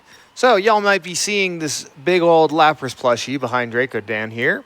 So that is actually one of our event prizes here, and we're not super far off from the cutoff for that. So if you donate 100 cumulative dollars, which means if you've donated $40 before and then you donate 60 now, you can have a chance to win that Lapras plush as a prize. But if that sounds a bit steep for you, we also have a smaller Lapras plush, which you can enter to win with a donation of just $5. So get your donations in for those. The small one ends at Pokemon Crystal, which will be, I want to say like 10-ish hours from now. And then the run after that, Legend of Mana, is when the cutoff for the large Lapras prize is. You can also check out all of our prizes on our tracker. And I believe we have a command for exclamation mark prizes. But yes, we do have a lot of prizes that you can donate for. So, two important things there. Upon entering the boss fight, you must select the second text option to say, no, I don't want to join you in taking over the world. Otherwise, Django legitimately does join Black Dain and you get an instant bad ending. So that's the most important thing to do in this run. Do not select the first text option there. And then as soon as the fight begins, I use Rising Sun to nuke Dain for like a quarter of his health. And then are you kidding? I think this is still fine, but I can't miss any hits now. So I'm actually going to full focus for the rest of this, especially because for this second phase, I need to be nearly pixel perfect with my positioning here, and if I miss, I immediately die. That's too far away, I think. How am I alive? How am I alive? What on earth? How am I alive, and how did I get the one cycle? What is this run?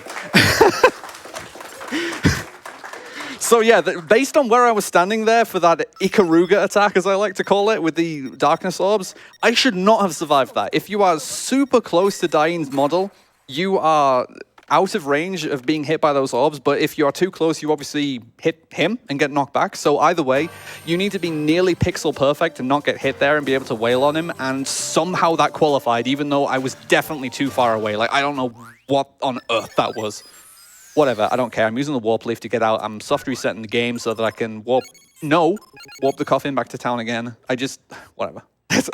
I don't really know what to say about this run. Like, it's like everything is more or less going correctly aside from that one death that I took on the outdoor screen, and I'm kind of like really mad that happened because, like I say, this has been a really good run so far. And if I hear after the run is done, oh, you got a like 143 or whatever, I'm gonna be really mad that I got a world record with a death, and I'm still not done with this game. Okay, so yeah, 119 IGT. That looks pretty good so far. I've got to say, that's not a bad IGT at this point. Get on. All right, now it's probably not world record pace. Okay, so final purification, Black Dying. And this is the one where if you get hit during this purification, you die in one hit. Doesn't matter. I've got full health. If I take a hit, I will die in one hit here. And he does fight back pretty hard with these erratic darkness orbs flying around in the arena. Get in. Don't do that. Okay. Okay, good start. Okay, darkness orbs are coming again just here. Yeah, that's... I'm going to play safe. I don't care. I'm not going to try and be optimal here. I'm not going to get cute with that.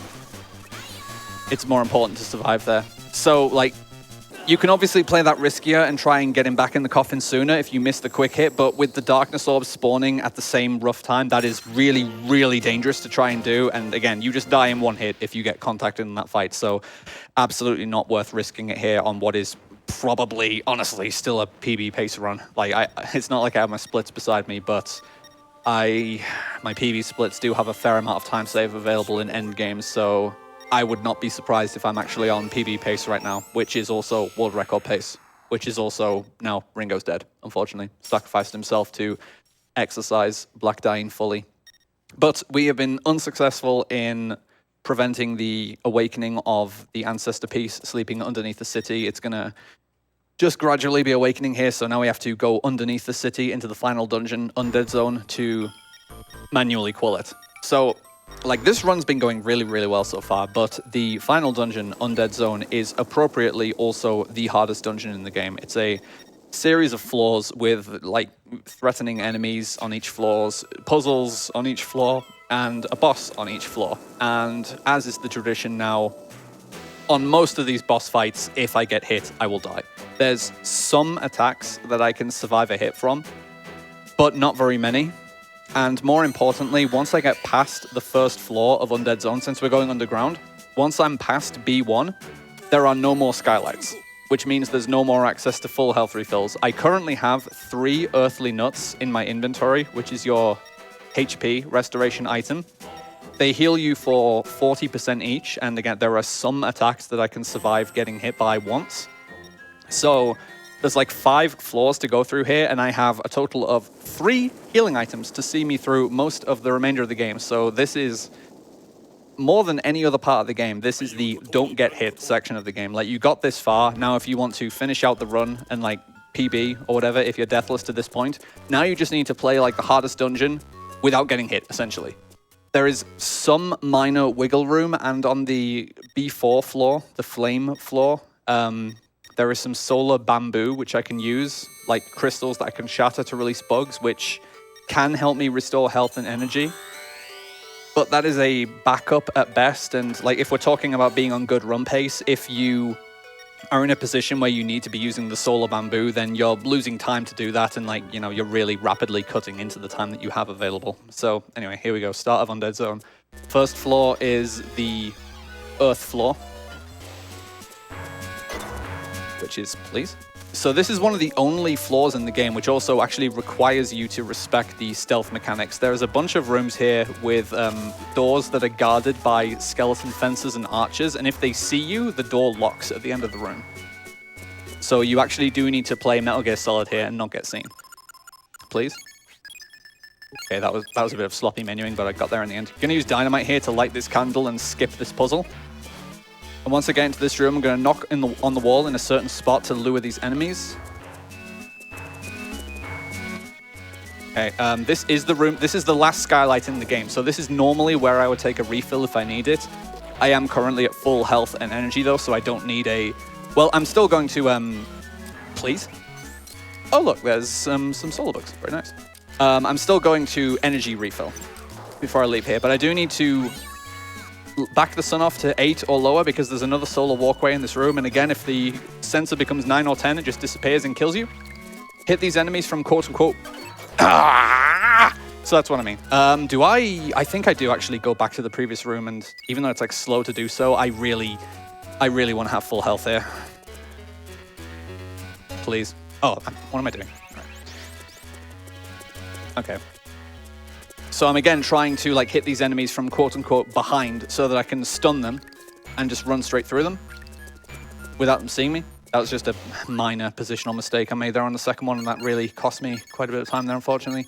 Need to be able to transform into Bat to fly over and get the key here, because if you step on any of these panels, the key just explodes. Like that. You need to knock on the wall here to, please, to bait the enemies out of the way so they don't get seen. One more solar panel here that requires 8 or lower sun. Grab the key hidden behind here so I can get back here. So I've now looped back around to the start of the floor, but the door to the boss room is right here. So if you like RNG, the sandworm here can just decide to kill me even if I do everything right. So I'm going to start the fight by dashing once like this, once like that. Equips Cloud and hit 9 times. Now it's going to dig underground and move around randomly and fire rocks at random times like that. And if it decides to move directly on top of you and fire a rock at the same time, you just die. And it's unreactable. Thanks, game. Love it.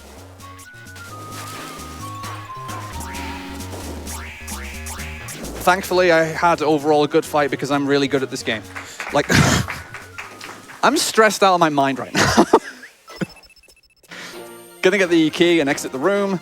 Take a full energy refill from the solar station. So the solar station has been collecting energy based on the sun level throughout the entire game. This balance that you see here, this is all the energy I have left for the rest of the game, more or less. So this is part of like the routing for this game, is routing the amount of sun exposure you have so that you have enough balance in the solar station to withdraw to sustain you through this dungeon. Because as I say, from this point onwards, now that I'm on B2, I don't have access to like manual solar refills on like sunlight or anything. The only source of energy refilling I have is the items that I have, which I'm saving for specific points, and the balance that I have in the solar station. Now, my solar station balance is good. I'm not necessarily worried about that unless I start dying on boss fights. But I mean, if I start dying on boss fights, then I can be a little less stressed about the pace of the run anyway, because it's not going to be PvP pace anymore. Backing the sun off again, because again, there's a solar walkway in the next room.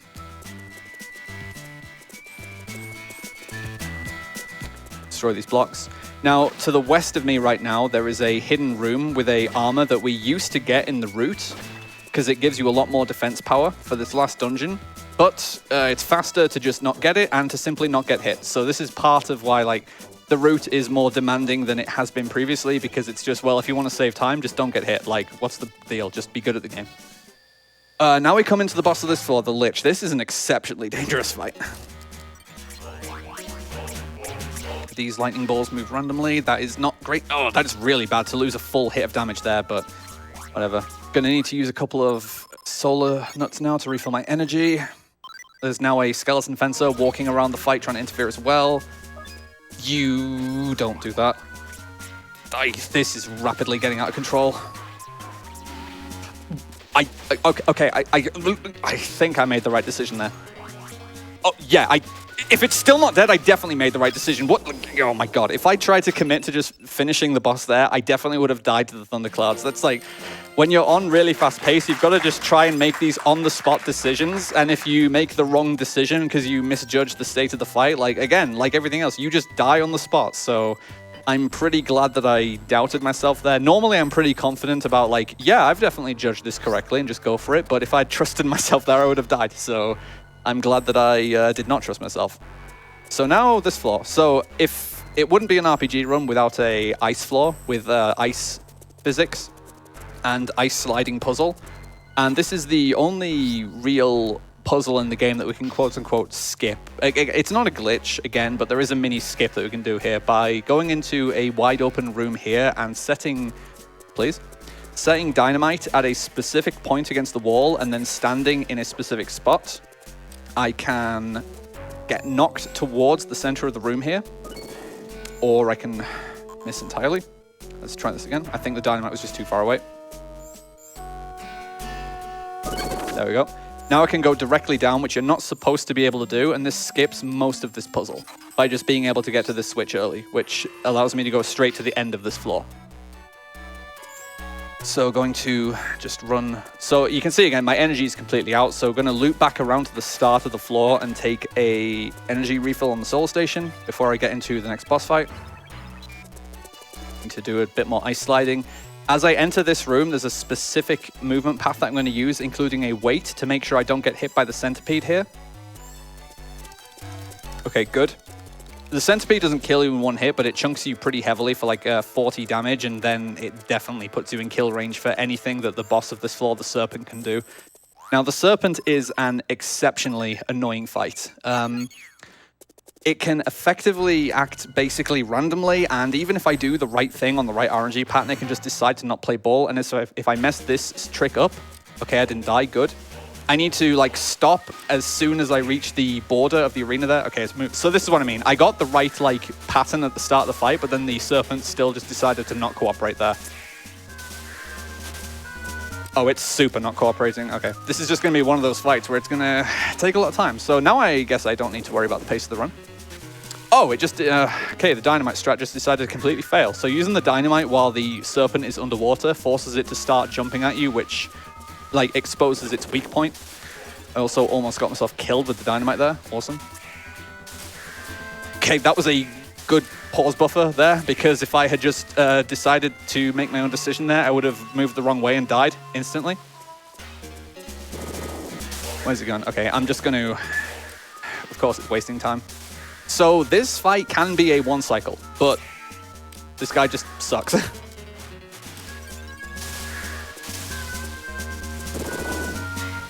Bro, are you... Okay, so this is by far the worst fight in this run so far. Of course you... I'm just not going to say anything. And now he's going to surface before the dynamite explodes. Okay, no, okay. But he's still jumping around in absolute no man's land. So yeah, this can just happen on world record pace and there's nothing you can do about it. Super fun boss fight. Are you serious? Are you serious? This is one of the worst serpents I have ever had. This is... Like... What is this?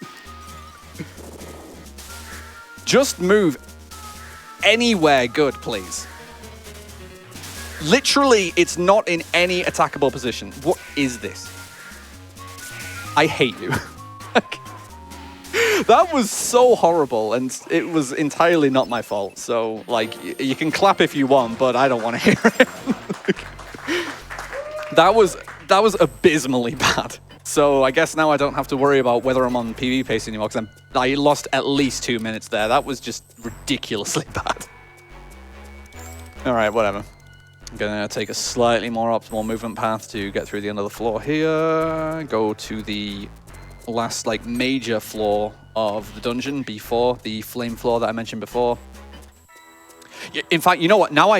So I'm actually thinking to myself, now that I realize how bad that serpent fight was, I actually have to be concerned about the lifespan of my items. I did mention that like the time that you have is actually pretty strict to reach the end of the game, and that was a really, really bad serpent. So it is possible that I actually won't really have the energy refilling items that I need for Lich Plus. Let's see.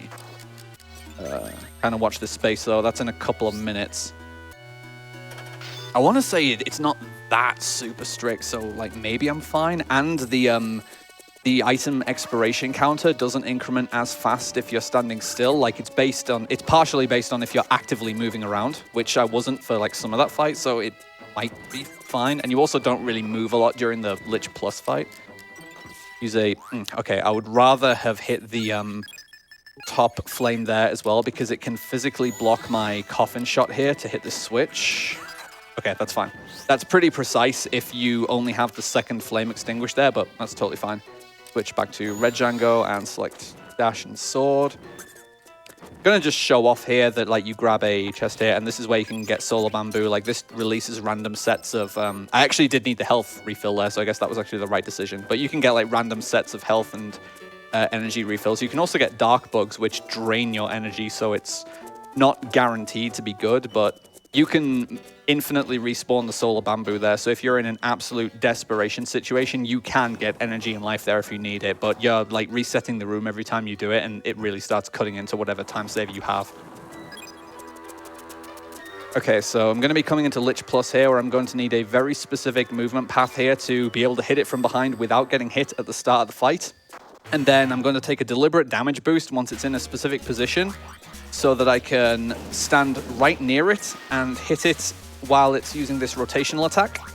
Because these flames will kill you in one hit, but damage boosting on the body will put you in the correct position to not get hit there. And my items are alive. That is very, very good. So they're like, you may have been able to see there next to the item names, there's a little like dial showing like, see, there's a full circle here showing the lifespan of the item.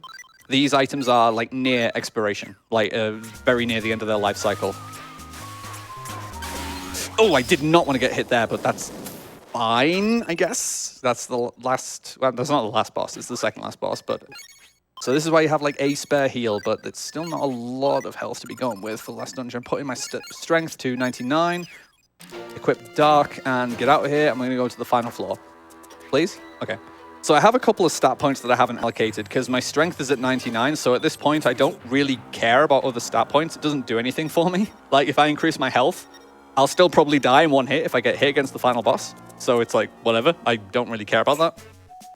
There's one enemy that between here and the final fight, which I am concerned about. It's a centipede on a couple of screens time. I've also made a movement mistake, so now I can't take the optimal path here. I need to go around the back of the fence there. That's whatever, it's just a second or so.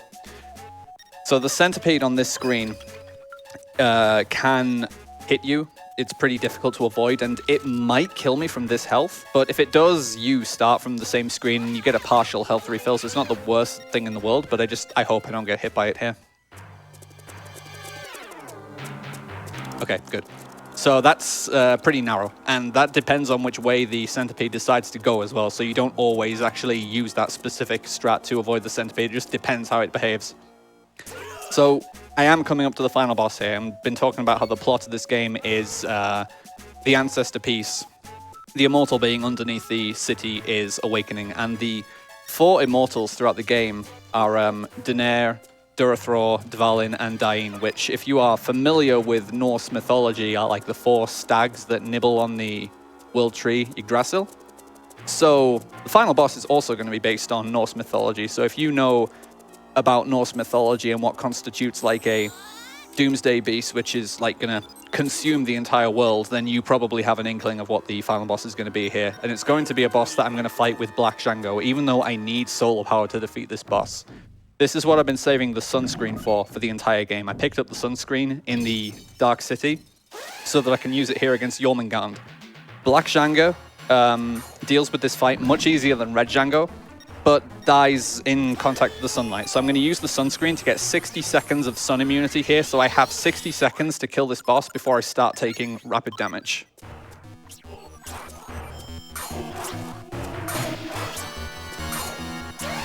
Going to get a few hits here on the body while it's incapacitated. Then I'm going to disable the other eye to make the tongue come out, which is the weak spot, get 5 hits. Refill my energy while it's readying its next attack. This Black Breath attack kills Red Django really quickly, but Black Django is just immune to it. This is the main reason that we use Black Django for the fight. Disable the eyes again immediately. I'm going to need to watch where the head decides to go there, and once the health bar increments there, get 5 more hits to end the fight here. So that's a pretty good Jormungand. It is possible, depending on where the head decides to go, that you can like cleave the body and the tongue together for increased damage, but that's basically random. You can't always rely on it. I had 30 seconds left on my sunscreen buff, so yeah, if you do this fight relatively well, you have more than enough time with the sunscreen buff before you actually start dying to sunlight damage. We used to use the spear for part of this fight because it's pretty dangerous to get close to Jormungand's body, but with some precise positioning, you can just use the sword, and the katana is much more powerful than anything else you have access to. So, final story point. So, Django gets eaten, but the seals have been reforged, and we're going to reseal the ancestor piece in. There's a final QuickTime event where you have to burn Jormungand from the inside out, which, again, none of the mechanics are tuned for max sunlight. So I'm just going to hold the A button. It's going to die in about 2 seconds, and time is coming up when the health bar reaches 0 here, which is going to be faster than you expect. Time is in a few seconds here. And time.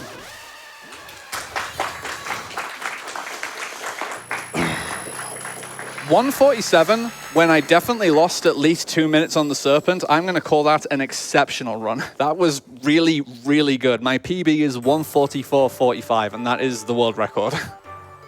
So, wow, I'm really, really happy with that run. I'm really glad that I didn't mess up the RNG manips. I'm really glad that for the most part, my RNG was good until I got to the Serpent. Thanks, that was really helpful. And I only took one pretty minor death. Yeah, I can't really complain about this run. So yeah, I'm very thankful to the game for that. I'm very thankful to RPG Limit Break for having me.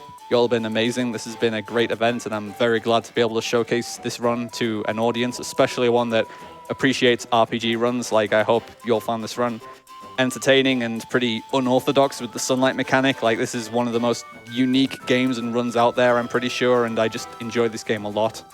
I do want to give some shout outs to the Boktai community. This game is obviously pretty obscure and has just a handful of people that, you know, care about it and collect data on it, but the few people who do are incredibly dedicated, and like, relative to the size of the community, the Boktai community has been like one of the most incredibly capable I've seen, and just so collaborative, good to each other. The amount of documentation that exists on this game is unlike anything else I've seen for a game with its relative obscurity. Like, there is so much information out there with like all the memory addresses that you could need, and just every routing consideration you can need. There is just so much that has been compiled over the years by people like Dr. Hell, Shenef, Rafi, Coalescence, who I mentioned earlier.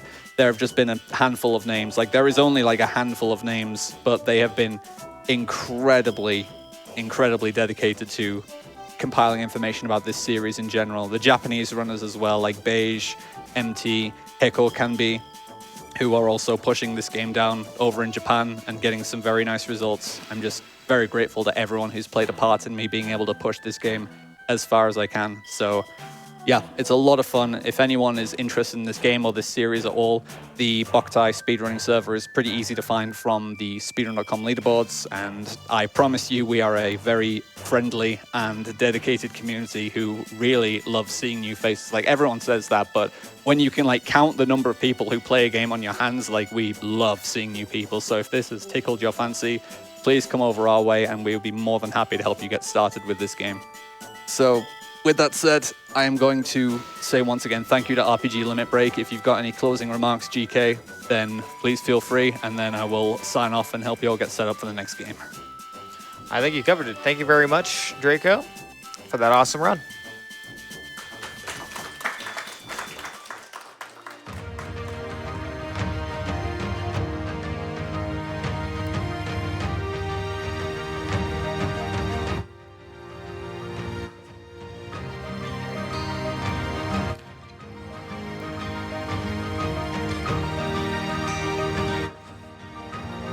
Once again, everybody, I want to just say shout outs to Draco for that awesome run of Boktai 2. Next up, we have the beginning of our, I mean, we've kind of had like it was kind of sandwiched in between the two because we did have to come into some silly runs before.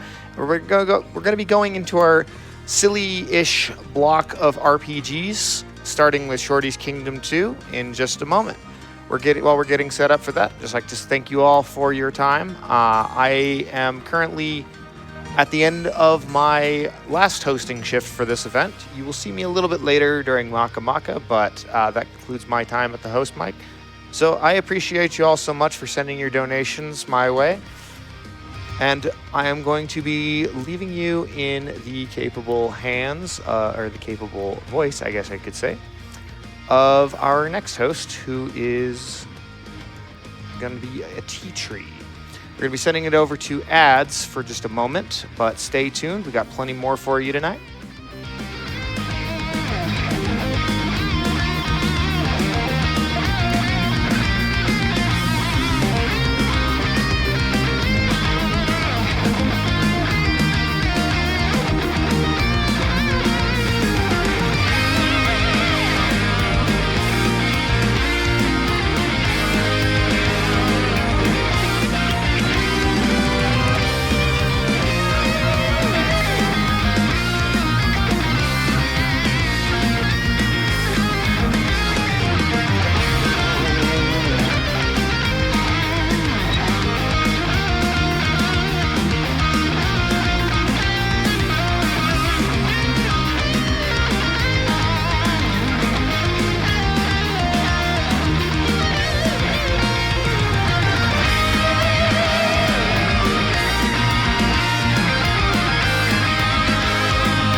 Hello, everyone, and welcome back to RPG Limit Break 2025, coming to you live from Denver, Colorado. My name is Teacher, and before I say anything else, I would like one more round of applause from everyone here in the venue and at home for Drakodan and Ghost Kumo, two absolute legends with that fantastic run of Boktai 2. Thank you so much for that. Cannot disagree that some of the RNG in that run was very silly. And the silly doesn't stop, because we're about to enter into our silly block, coming up with our next game, Shorty's Kingdom 2 from Drumboardist, which I have the pleasure of saying that the upgrade, any percent to all stages, was just met. So fantastic. We'll be looking forward to seeing the whole thing from Drum in just a moment.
All right, friends, to give you a little tease of what we have coming up next during Shorty's Kingdom 2, I will tell you that we are currently balancing all of the performers for our upcoming run, and I will not elucidate on what that means. You'll see it for yourself in just a minute. But in the meantime, I want to remind you that there are lots of prizes available, even though the bid for the All Stages upgrade was just met. There are everything from the prize of the Lucas Blaster replica, created and provided by the wonderful Amberly. That's a minimum $50 bid, open from now until the finale. And during the current block, there's also a whole deck's worth of Pokemon-related prizes. Some Lapra Arm Pillow plush and Lapra plushes. Those were donated by Heroic Spirit Gamer. The Arm Pillow plush is a minimum $5 donation. And the large plush itself is a total donation of $100, up through the Trials of Mana run a little later on. There's also the likes of the Professor Oak card shadow box at a minimum of $5 donation, provided by Sagittarius Studios, and a number of other goodies, including PC keys for games and signed copies of both games and Choose Your Own Adventures. There's a lot to see, so head on over to the tracker at rpglimitbreak.com, take a look at those, and donate within your means if you are interested in the chance to win some of those prizes.